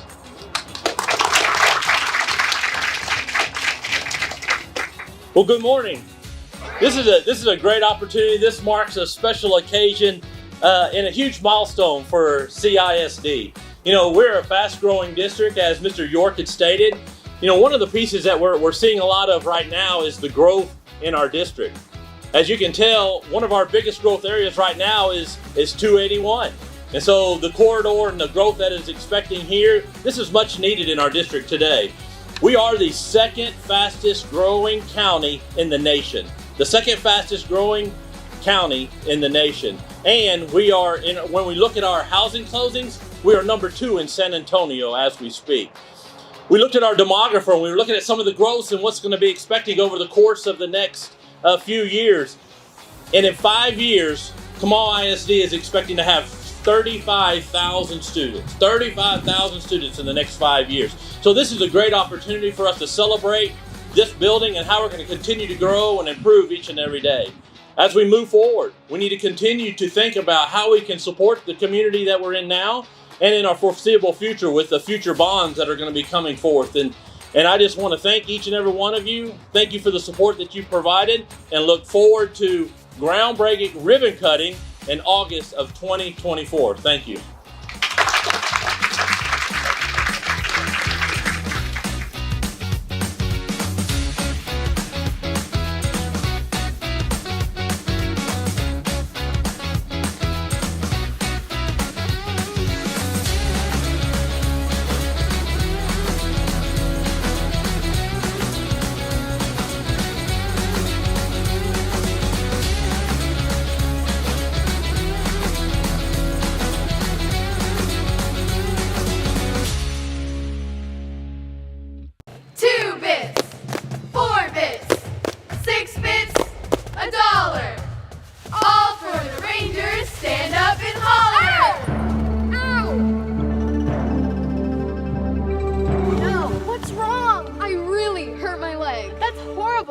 Wait, Elle's dad sells insurance. Maybe he can help.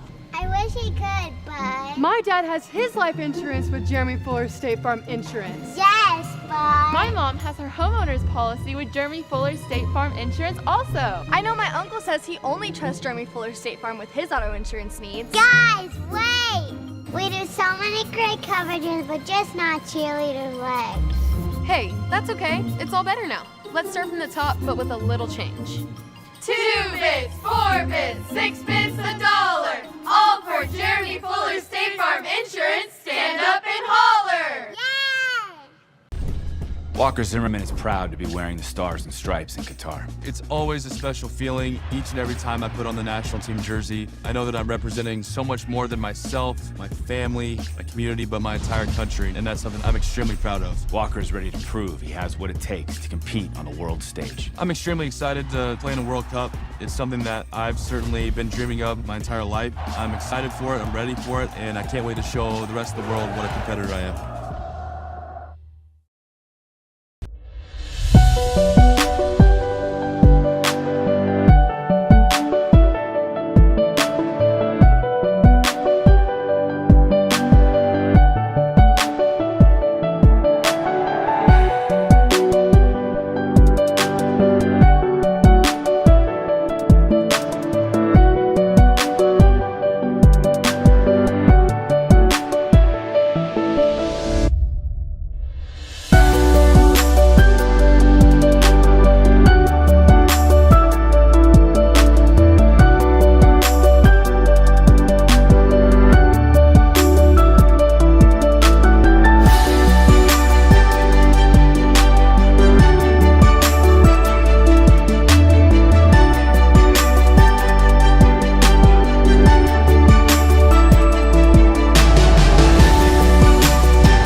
Fisher's Neighborhood Market is the only stop you need before and after game time. Get everything you need, plus a whole lot of things, well, you just want. Fisher's Neighborhood Market. Food, fuel, fun. We're here to celebrate Colton and TJ and Gavin and David for their accomplishments on and off the field. Before we get started,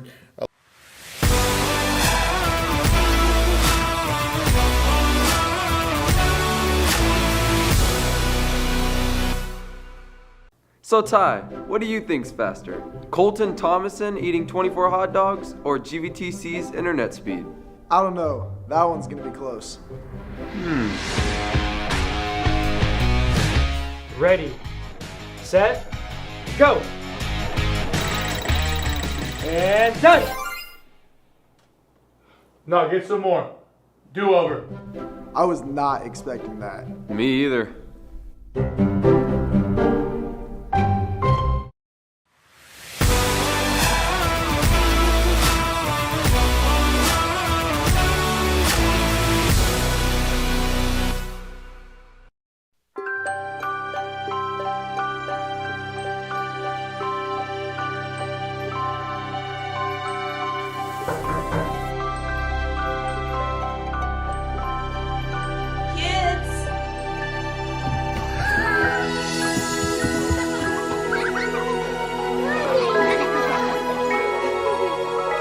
Thanks to your generosity, Marines have delivered Christmas to children in need since 1947. 35-3 the score here at Ranger Stadium. Smithson Valley all over the Matadors from Seguin. Final regular season contest of the year. And Tony Brubaker, it has been all Smithson Valley. A couple of touchdown passes from Chase Sinalik. A couple of touchdown runs. We've had special teams coming up with touchdowns. We've had interceptions. We've had a wide range of things happening, and it's been all good for the Rangers. It has been good, and unofficially stats look like we had about 240 yards of offense. They had 70. That's really the difference in the game. They kick a late field goal just to get on the scoreboard. Something they haven't done all year long is to make a field goal, and now it's 35-3, as you mentioned, and we're going to kick off to them to start the second half. Kyler Clark with a couple of touchdowns in that first half. He had a receiving and a rushing touchdown. Bafidis also with the touchdown run. Special teams error by the Matadors resulted in a touchdown by Maynard. Seguin actually did get on the board at the very end of that first half, a 39-yard field goal from Nathan Reyes on the final play of the first half, and that was a nice kick. But for Seguin, who will receive the ball after they deferred in the first half, they really need to get things going here, at least to maybe get on the right track as the playoffs get started next week. You would hope for their sake that they could get something doing offensively. Amaya didn't have any trouble getting that one in the end zone. Wind behind his back. When the game started, there was really no wind, and then all of a sudden in the first quarter, it just popped up out of nowhere. And it's not quite as strong as it was in the first quarter, but it's still blowing over 15 miles an hour. So Seguin will come out. They did not start out strong. A couple 3-and-outs to start the game, and they struggled on third down in that first half and just really couldn't get things going. And we'll see what the freshman quarterback has, down 35-3 to start this second half. You have to wonder how long that the freshman quarterback will play. They do have a backup who's a junior who hasn't played very much, so we wouldn't expect he'd come out. But as hard as we've hit him a couple of times, you kind of wonder how much you want to put him through. Ball at the 25-yard line to start things off. First down and 10 for the Matadors. And going to there and caught is Devin Matthews, and he'll pick up 8 on first down. And Corey Daly had a strong throw there.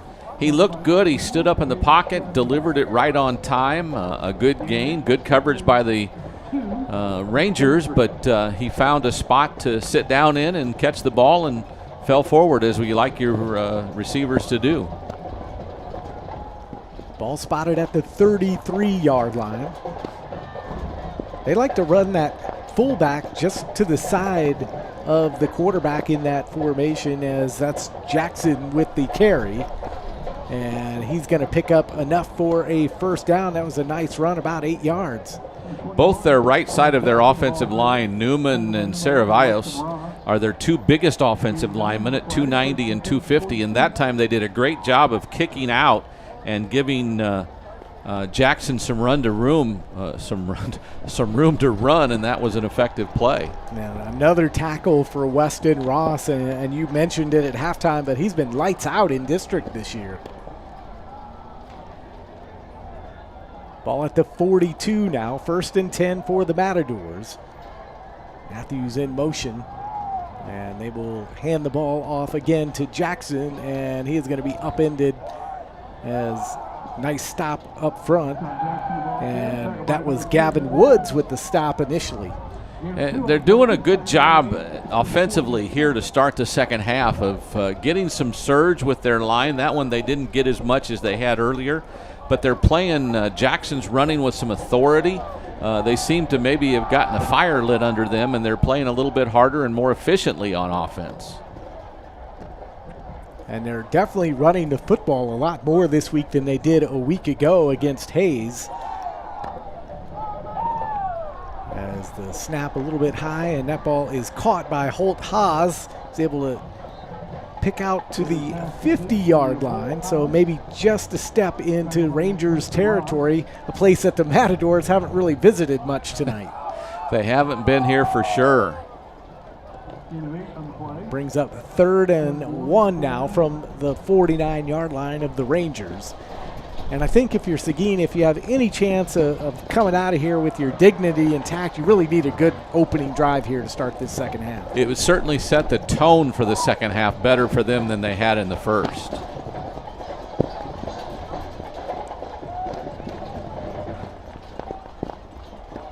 Out of the shotgun, Daly, and that's going to be Jackson, but he's going to be stopped for a loss. Nice job again by the Rangers, and that was Nicholas Dudzikowski up front. Dudzikowski just came right in from his outside linebacker spot, and he was actually there as the running back caught or took the handoff, and just a standout play by him.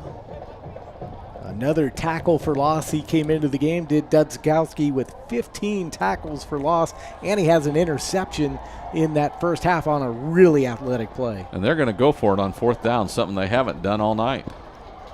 4th down and 4 from the 48-yard line. Jackson the single setback. And it looks like a false start penalty. Larry Hill was the first to signal it. Yeah, it's you don't know how many times on 4th down they've gone for it this season. They certainly haven't tonight, and they couldn't stay set as they're trying to run a play to get a couple of yards. Penalty, still 4th down. Robert Redding, our official tonight with the call. First penalty here in this second half. 8:32 remaining, third quarter. 35-3, Smithson Valley on top. This is a Smithson Valley defense, Tony, that's only and this is almost video game-like. They've only allowed 3.2 points a game in district play to opponents. So you're going to go from a 4th down and 3 to a 4th down and 8. That makes a lot different in what you're going to do. So 3 wide receivers to the right side of the formation as Daly goes to the air, and it's Matthews making the catch past midfield, and he's going to have enough for a first down to the 45, a pickup of 12. You remember they ran that play in the first half. It didn't get that many yards, but it got an opening from going the same direction, but from this side of the field. And if not for Gavin Woods catching him by the shoestrings, he'd have run pretty far that time too. Jackson Duffy with the stop for the Rangers, and if you want a big pickup, you throw it to Devin Matthews. 17 yards a catch. Those are video game numbers too. 1st and 10 from the 45. And a delayed draw to Jackson, and he's close to the 42-yard line, a pickup of 3. And that was a shoulder pad to shoulder pad tackle by Dudzikowski. I don't know that you're going to get him down a lot doing that, but he did that time, and it's interesting that nobody has had a lot of success wrapping him up one-on-one. Clock approaching 7 minutes. Nice opening drive here by the Matadors. Kind of plodding along here, but making progress. 2nd down and 7 from the 42-yard line.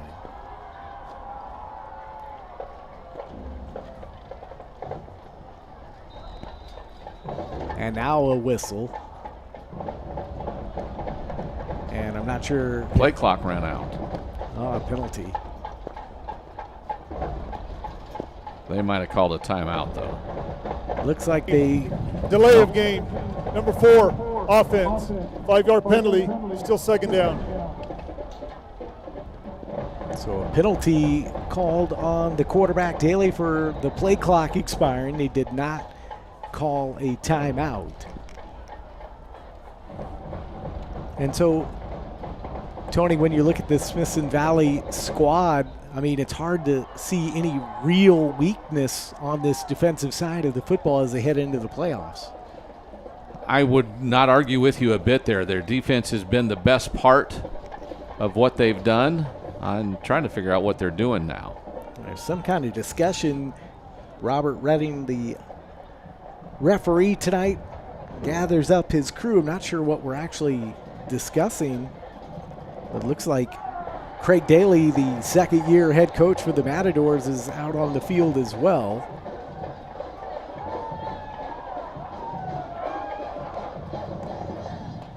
A lot of discussion. Correct. 2nd down. Yeah, so he gets a timeout even though he didn't call one. 12 at the 47. Huh.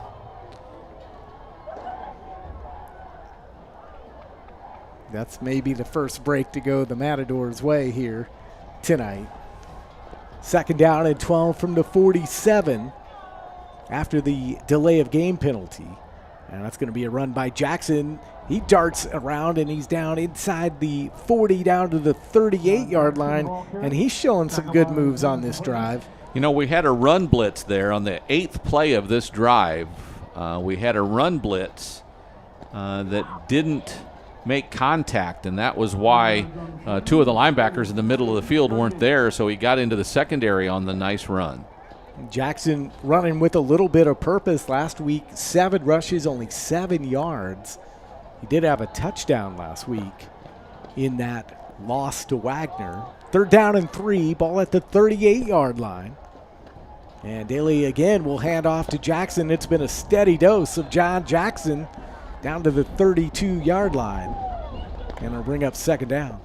Diego Davia, sophomore defensive back, was in on the tackle there, but I agree with you wholeheartedly. Jackson looks like he's running with purpose here in the second half. He ran over someone and he tried to avoid someone with a nice plant and move. Doug Lance made the stop, and Jackson actually checked out of the game. Looked like he might have been a little bit shaken up, and my apologies. That was a first down, so it'll be a first down and 10 at the 32 coming up here for the Matadors. And the clock winding under 5 minutes to go here on this very extended drive by Seguin as Devin Matthews is upended almost immediately. Nice stop by Jackson Duffy, the junior. Yeah, the corner came up and made a nice play on just a receiver goes a step or two, and they hit him with good timing. We're playing off of Garcia enough because he's got really good speed, and we're not pressuring him a lot. But that time they just took what we gave them. Just a short pickup, only 3 yards. It'll be second down and 7 from the 29-yard line. And a little flip out to Matthews behind the line of scrimmage, and he's stopped on one side, goes back up the middle, has some running room, one man to beat, and he's finally brought down at the 10-yard line. What a run from Devin Matthews. It looked like he was stopped cold, and he made something out of nothing. I was just about to say that we'd seen that play enough that we figured out what it was, and then we were there waiting for him, but for some reason we couldn't bring him down until Dudzikowski runs him down the field. First and goal, 10-yard line. And he got a nice block from Cooper Newman. Got to call out the offensive lineman when you get that opportunity, right? That was a nice block that helped spring Matthews. First down and 10. It's first and goal from the 10 as Jackson inside, and he's down to the 4-yard line, a pickup of 6, so second down and goal coming up. That is the 12th play of this drive that started on their own 25-yard line. Easily the longest drive of the night by either team, and this is something they needed to, besides the fact they've taken up the first 9 minutes of the third quarter, but they needed this for some momentum going into the playoffs next week.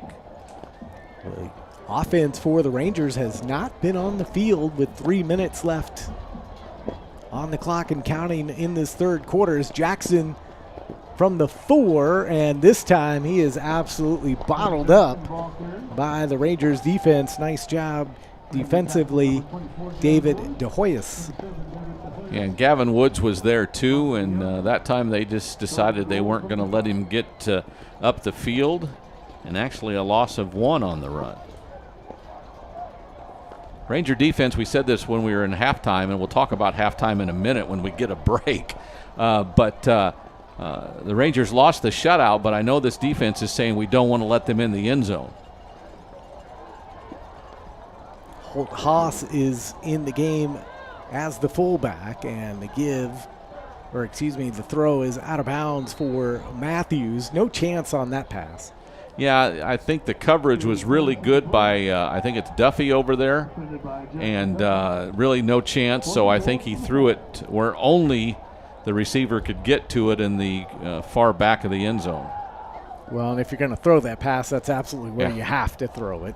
As you see the freshman quarterback talking with the coaches here as he gets the play here. It's 4th down for the Matadors, and really when you've consumed almost 10 minutes of game time on this extended drive, there's only one result that's going to make you happy, and that's a touchdown.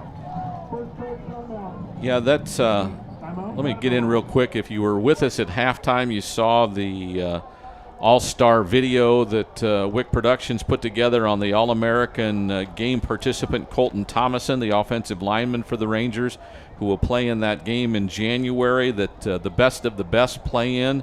He is an A&M commit. And then some of the other San Antonio all-star participants, T.J. Hunt, David DeHoyos, and Gavin Woods were also in that video. So again, congratulations to all those Rangers who will get to play somewhere else on Saturdays next year. Such a huge honor, not only for the individual players, but just really shows the pride and respect of the program here at Smithson Valley. There is no doubt when you've got a coach who's been here for 30 years and has been a legend. Also, he's already in the Texas High School Coaches Association Hall of Honor. 13 district titles. This will be the 14th district title. 27 playoff appearances with this one. 3 times a state finalist. Just one losing record for Larry Hill at Smithson Valley, and it was very first season in 1993. And they've won 57 of their last 70 district games. I mean, it sounds like we're giving a Hall of Fame induction speech. Well, he's been there and done that. Yes, sir. 4th and goal from the 5 for the Matadors. Desperate to get their first touchdown of the night as Daly going to go to the air, and it's caught for the touchdown. And Isaac Garcia gets touchdown number 7 of the year. And for the first time tonight, the Matadors experience the end zone. It's interesting that I thought what they were going to do is they spread everybody out, and then the tight end kind of snuck in the middle, and I thought he was open at the goal line. He threw it to Garcia, who was pretty well covered on the right hash, but they got the completion and they got the touchdown, and again, a well-designed play for the Matadors. Nathan Reyes in to attempt the extra point, and that kick is up, and it is good. And so 35-10, the score. Will take a timeout. Back in 1 minute on the Rangers Network.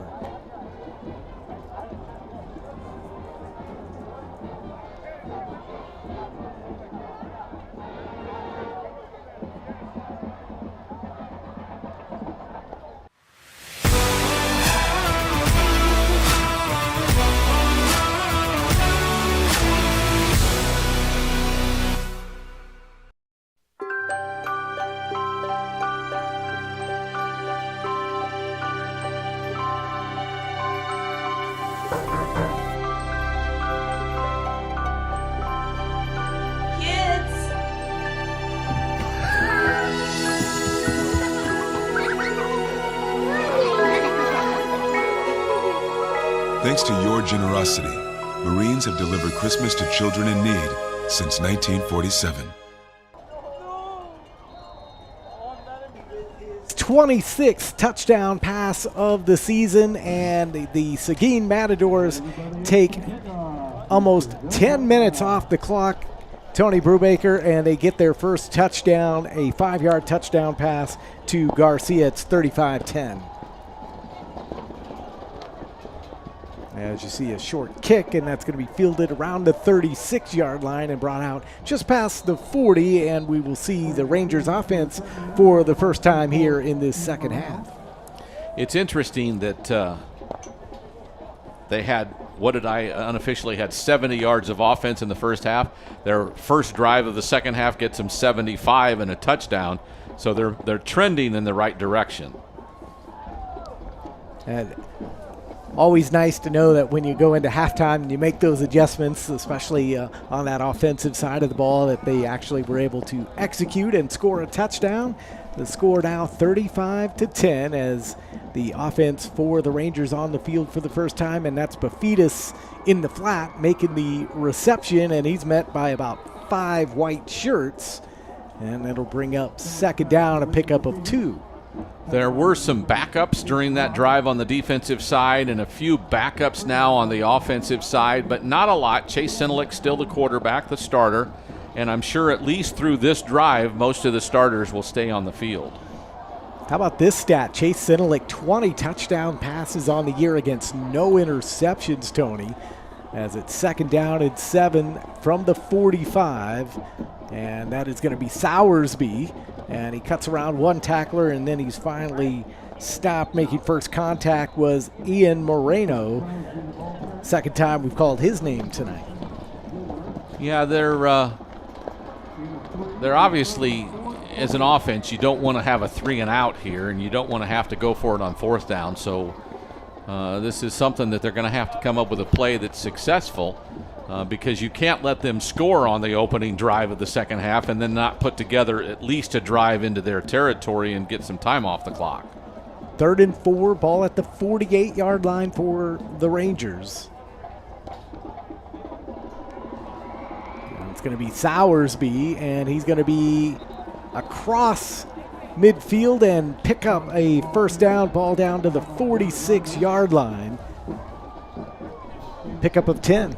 Like any good running backs, you want him to fall forward at the end, and not like the way he was spun, but he fell forward and got that yard for the first down. Jared Rogers on the stop, defensive end for the Matadors. So now into Seguin territory at the 46-yard line, first down and 10. And it's going to be a steady dose of Sowersby as he gets the football again here, and making the stop was Moreno. After a pickup of close to 6 yards, it'll bring up second down. And that'll be the final play of the third quarter. So that does put the third quarter under wraps, 35-10. Smithson Valley with the lead, but they're on the move back with the fourth quarter on the Rangers Network.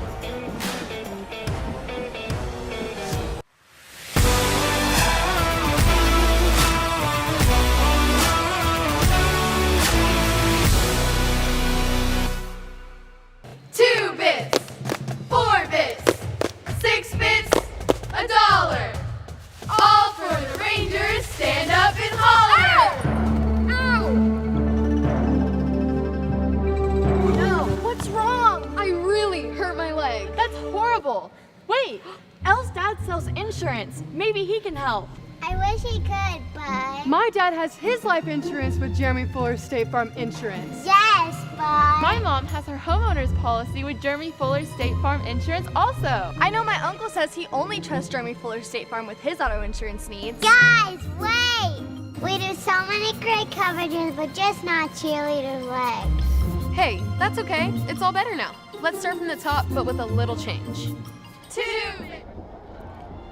Start of the fourth quarter, 35-10 the score. Smithson Valley with the lead over Seguin. Final regular season game of the year. Dan Hawkins alongside Tony Brubaker here on the Rangers Network. And this has been a tale of two halves. The Matadors marched down the field for 10 minutes, got their first touchdown of the game, but still trail by 25 points here. And now, Tony, Smithson Valley trying to answer that long drive. And trying to take some time off the clock themselves on a big 3rd and 2 here. Ball at the 38-yard line of Seguin. And that is going to be a run for a first down and more by Sowersby. And he's down inside the 30, and the sticks will move. So again, they're doing kind of what Seguin did. They're handing the football off. We had a little better field position to start our drive, but yes, indeed, they're trying to run some clock. And nice run that time with a couple of tight ends. Everybody was big on the offensive line, and we just surged them as we did a little left stretch type play. Sowersby last week, 5 rushes, 56 yards, and a touchdown, and getting a steady amount of work here on this drive. As play action here, as Senelik will go to the air, and that ball looks like it's going to be incomplete. And trying to see, and that was intended for Kyler Clark, and we'll bring up a second down. I thought the defensive back kind of reached out and pushed him right before the ball got there. I don't know if we'll see that. Yeah, there was some contact early. I don't think it was enough to make a difference because I don't think he was going to be able to catch the ball. Nice throw by Chase, just an inch or two too far. That was Landon Trost, a junior, in coverage for the Matadors. Clock stopped with 10:42 remaining in the ball game. Second down at 10 from the 32. And again, Senelic will go to the air. Has a man. That ball is dropped. And that was a nice effort. And Weston Ross, I believe that was Weston. Cole Freund. Oh, it was, Cole Freund, the junior, almost made a heck of a catch there. It was a great play. He had TJ over the middle running a post route that I thought he might look at because he had a step. But he had Freud wide open coming this way. Again, just a tad too far on the nice touch. So 2 incomplete passes you got to throw now, don't you? 3rd and 10 from the 32. And indeed, they will go back to the air, and it's a little bit too high there for Kyler Clark, and now you're definitely in a tough situation here, 4th and 10. You know, that time he kind of hung Kyler up with a pass with 2 guys on him and kind of made him go up high for it, and he didn't pay for it too bad. I don't think they clobbered him too bad, but that was a tough throw that would have only got you about 3 or 4 yards. I'm kind of surprised that was the choice. Kind of a big 4th down play here to keep the drive going. And the Matadors defense stiffening up here on their own end of the field as Senelic goes to the air. And that ball is caught, and that is going to be a 1st down for the Rangers, and a nice job by Mason Birch, but that was a bullet from Senelic. It was a great pass and right on the rope as you described. Birch ran a nice route from the slot on the right side and made a nice catch in traffic as he was being wrapped up as he caught the ball. As you see the replay there, just a nicely placed football from Senelic, and you talked about his strong arm, and he has just been accurate this season as well. He has, and that was the 10th play of the drive as we're now eking some clock out. 1st and 10 from the 20-yard line, and this play goes off the left side. Tackles Sowersby running the football, and he was met by about 4 white shirts, including Jared Rogers. They're selling out everything to the run right now with their front 7, and they are not really giving the Rangers much chance to run the ball. And we haven't had a whole lot of success blocking them for some extended run plays. Be interesting to see if we can punch it in here from the 18. 2nd down and 8.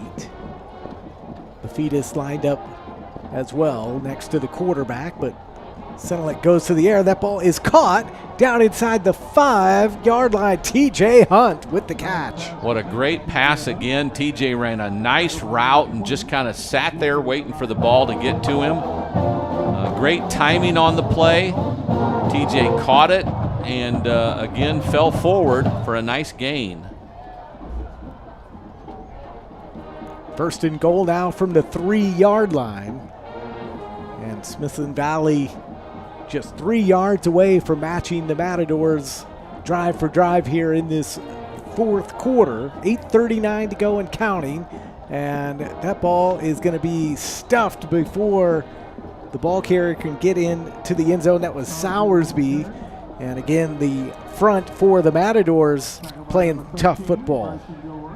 The offensive line not able to really get much of a surge or separation to open up a lane. Their linebackers have been so active all night long, and I think that's one of the reasons is their defensive line is playing strong and their linebackers are filling gaps. That defensive front for the Matadors averages about 220 pounds as Sowersby with the football cuts back. He's into the end zone. Touchdown. Brad Sowersby with his 4th touchdown of the year, and Smithson Valley cashes in here, and it's 41-10. Really great job by the offensive line that time as they opened a seam, and then he read it perfectly and cut back and was able to get in the end zone by again planting his foot and going the opposite direction. did that both directions actually. Planted right, went left, and then planted left and went right. Maya in, kicks the extra point, and with 7:59 to go here in the fourth quarter at Ranger Stadium, the Smithson Valley squad 42, Seguin 10. We'll be back on the Ranger Network.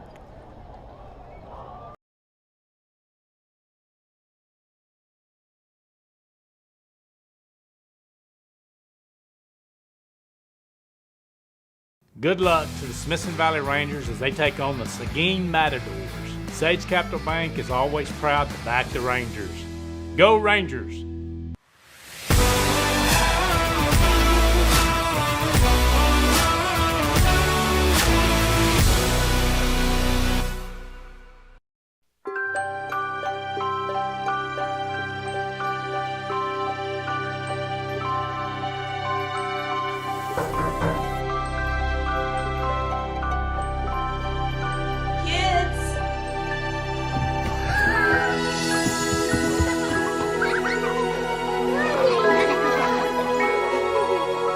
Thanks to your generosity, Marines have delivered Christmas to children in need since 1947.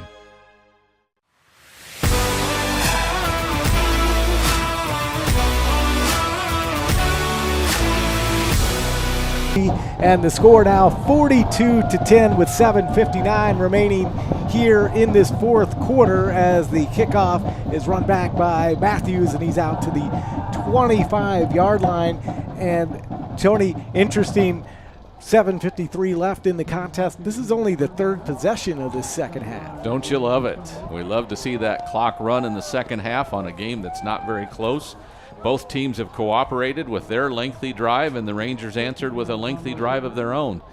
Now if we can get a 3 and out, get the ball back, run the clock out, this will be perfect. The Seguin Matadors scored on their last drive, which was 15 plays, 75 yards, took up 10 minutes of game clock, and a 5-yard touchdown pass from the quarterback Corey Daly to Isaac Garcia, his 7th touchdown of the year, the first touchdown of the night for the Matadors. As 1st and 10 play here, and it's a run right up the middle, and that might have picked up a yard, and it'll bring up 2nd down for Seguin. And I think if nothing else right now, down by 32 points, Coach Daly wants to say, let's at least establish the run. Let's prove that we can run the ball, because I think that's what they need to do to have some, positive vibes going into the playoffs. Of course, the playoffs start next week. We're in full playoff atmosphere here at Ranger Stadium. The band is kicking right now, huh? Yes, they are. They always do. 2nd down and 9 from the 26-yard line. That was Jakari Matthews in motion. He did it again. Intercepted. Touchdown for Smithson Valley. Unbelievable 2nd interception of the game for Nicholas Dadzkowski. Unbelievable. He was on the right side of the defensive lineman. He was going to blitz, and as soon as he blitzed, the quarterback threw the ball. He just jumped up, and it actually hit him about helmet high if we see the replay, and he took it into the end zone by keeping his feet under him and not stumbling. You will not see 2 better interceptions in a high school football game, maybe even college, than you just saw tonight. I will not argue that at all. Just 2 unbelievable plays by the junior, and for him, his first 2 interceptions of the year, as the extra point is up and good from Amaya, and just like that, 48-10 in favor of Smithson Valley. So 7 minutes still left in the contest. I'm watching the replay on the big board again. That's just incredible. It's for the second time to be able to go up and do that, and to get this one in the end zone. Last time he just intercepted it and set up a drive that ended up with Clark getting the first of his 2 touchdowns.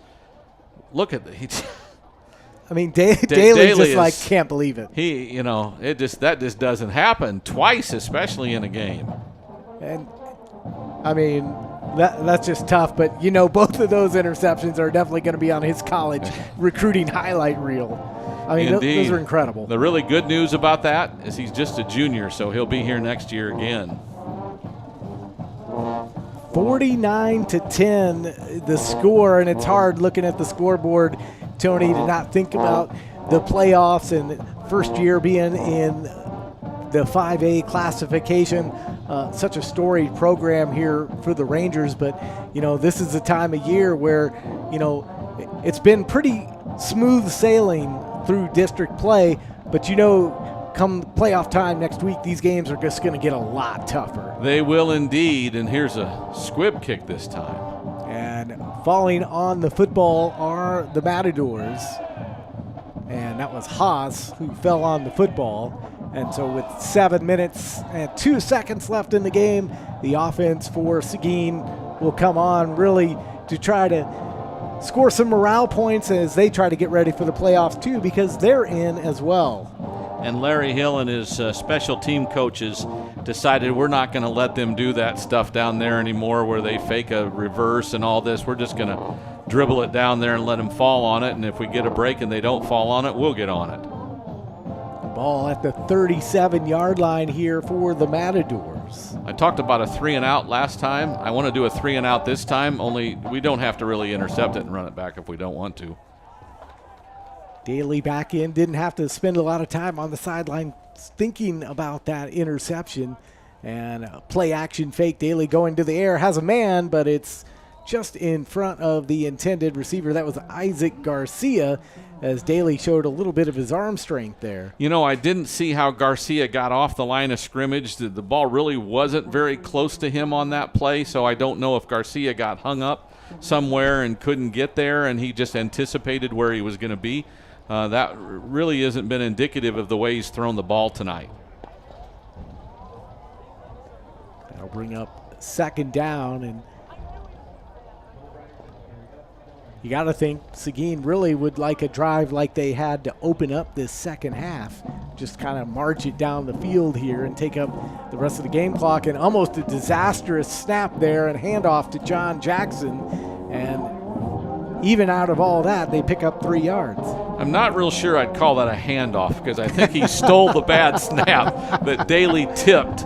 And, it was a disaster waiting to happen in the midst of all that's happened here in the midst of this game, that if they mishandle that one, it's another Ranger touchdown probably on a misplayed ball. That was glass half full, Dan, right there, describing the action.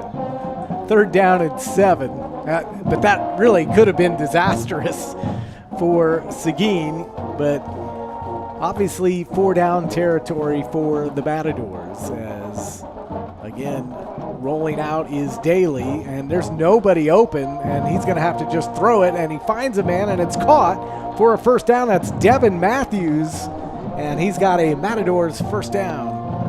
He went under center for the first time tonight. I don't know if you saw that at the start. He went under center and kind of bootlegged, had a short receiver, and then Garcia, who was further down. Garcia saved him by coming back for the ball, and that gave him someone to throw to for a completion. Matthews, coming into the game, had 820 yards. That was second best in the district, and he adds to that total here on that catch. 1st and 10, ball inside Rangers territory at the 49-yard line. And the pile's going to get pushed. Nice pickup, 6 yards on that play, and it's going to bring up second down. That was Jackson running the football for the Matadors.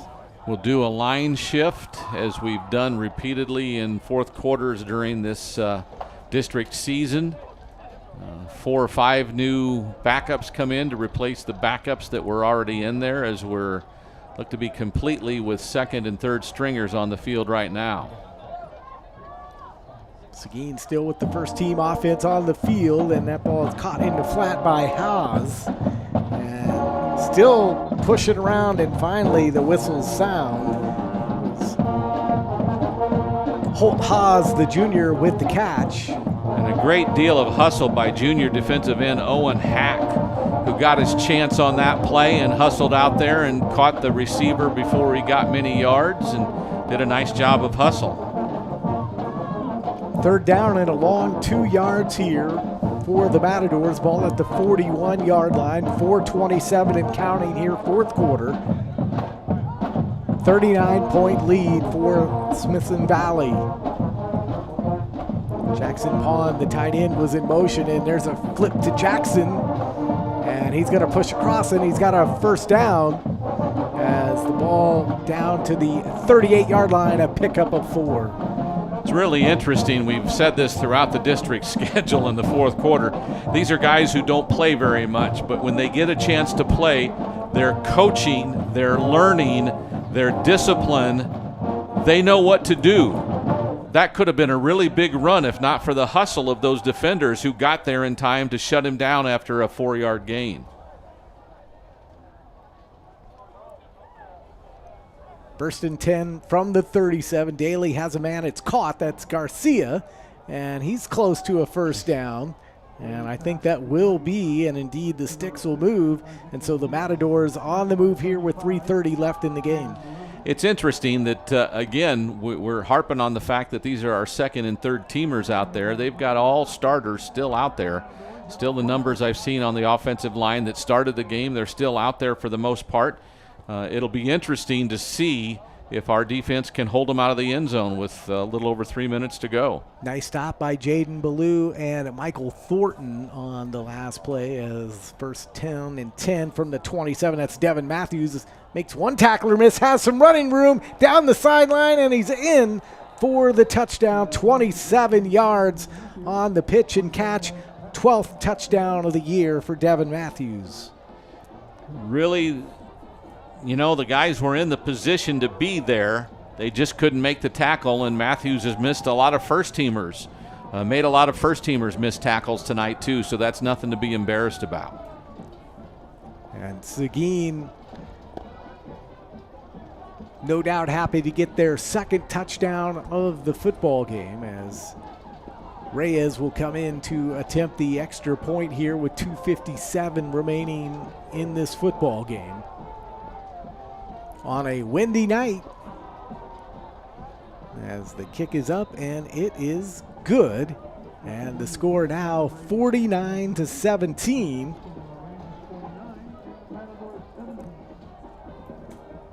I mean, this contest obviously, Tony, long decided, but what are you most looking forward to for the Smithson Valley team as they look ahead to the playoffs next week? I think the dominance of the defense is what I'll look for in the playoffs. If their defense can stay dominant, can make other offenses miss, and not be as – because you're going to see a lot of good offenses when you get in the playoffs. You know that. Can this defense dominate like they have throughout the district and like they did in the pre-district as well? They played a lot of good teams, played a good Reagan team, played a good Harker Heights team that ended up beating them, and then played an East Central team that's another 6A team that they handled pretty well on a rainy night in East Central San Antonio. But I'll be interested to see if the defense can be, and special teams, because that's a real special part of this team with their kick return ability. Kyler Clark and Brandon Bafidis are back deep here for the Rangers to receive this kickoff. Offensively, as we get ready to see the Rangers offense one more time in this game, what are you thinking about their outlook for the postseason? I think their offense has been efficient, and I think they'll take what people give them is what their plan has been most of the year. Clark mishandles it, and Bafidis is going to end up falling on the football around the 10-yard line. Really no danger. There was no white shirts even close. And Bafidis, Johnny on the ball. 2:55 left in the game. Here's what I know. You don't want to turn the ball over if you're playing for Larry Hill on the 10-yard line in a 49-17 game. Clark had to make a tough catch. He couldn't make it. Bafidis said, I could pick this up and try to run, but I'm going to make sure we don't turn it over because I know our offense can run for 2 minutes and 55 seconds. They have 2 timeouts, so we'll be able to see if we get 1 first down, we shouldn't have any trouble. So the offense comes out on the field. I'm trying to backup quarterback. Look and see who's in there at quarterback. So Ryland Walker is in as quarterback, the junior. 29 of 38 on the year, 291 yards and a touchdown as he comes on in relief of Chase Sinelick, who had a really good night.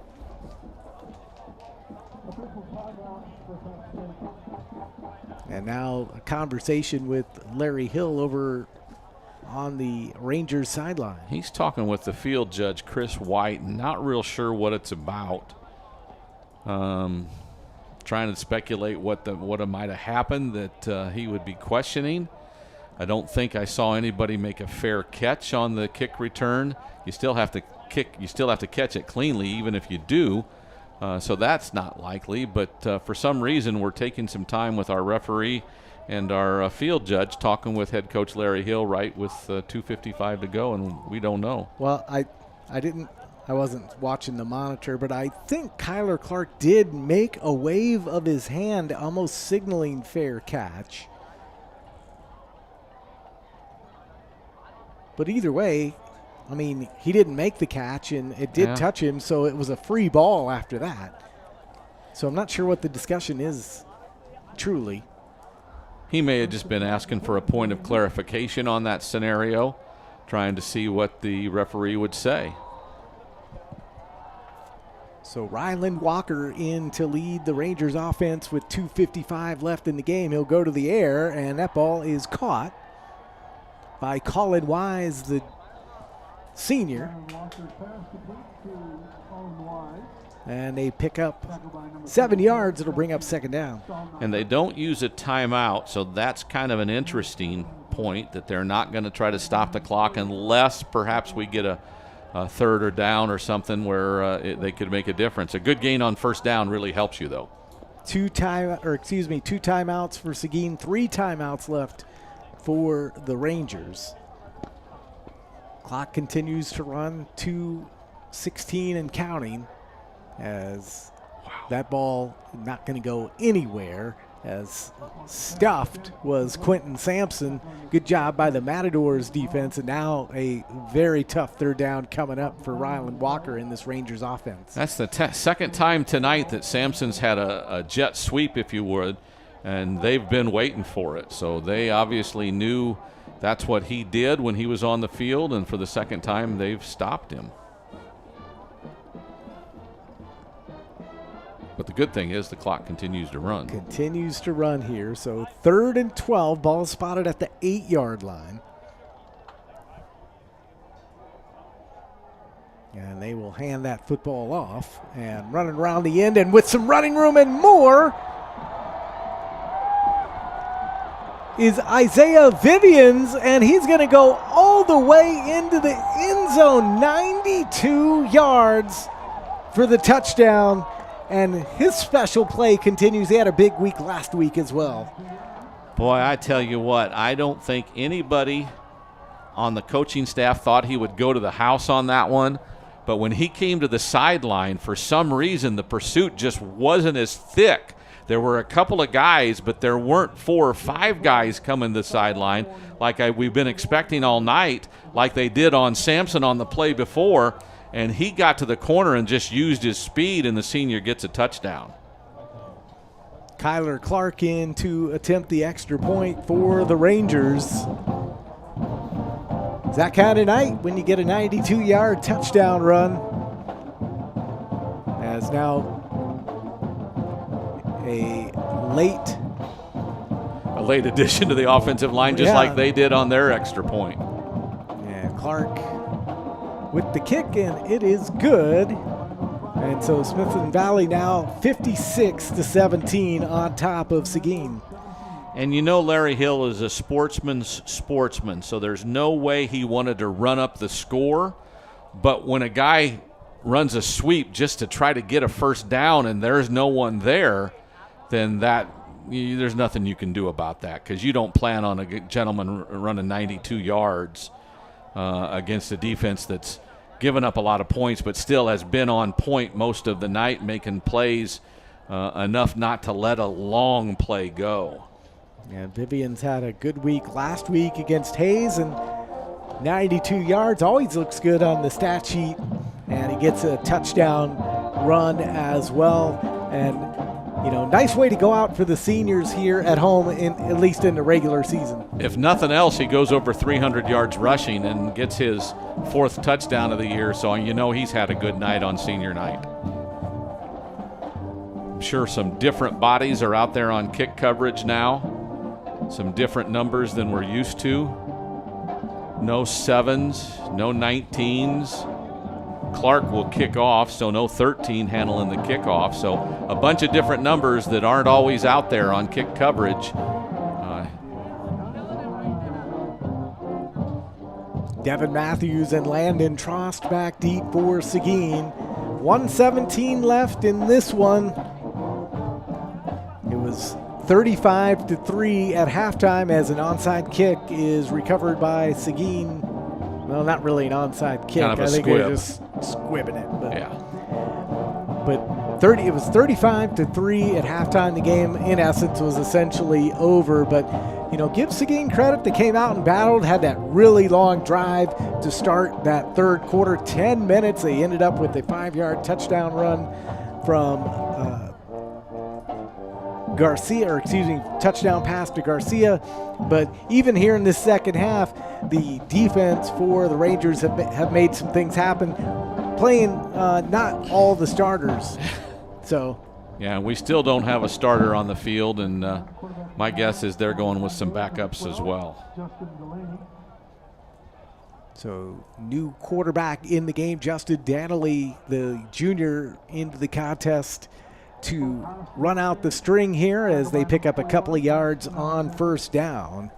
That was Haas who ran it. Haas running the football. Danley just hasn't seen a lot of playing time here in 2022. 0 of 5 passing on the season, but getting some time here. But Seguin, they have some potential. They've scored 38 points a game in district play and 17 points tonight against the tough Smithson Valley squad as that play goes nowhere. And the clock rolls under 30 seconds. I think Seguin, and that's Haas again who ran the ball, they'll realize even the third stringers of Smithson Valley will hit you hard when you run the ball because he got popped pretty good at the end of that run, and that should be the last play of the game.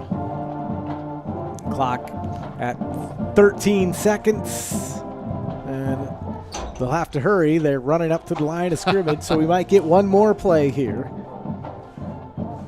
Clock at 2 seconds, and they do get the snap off. They'll run the ball up the middle.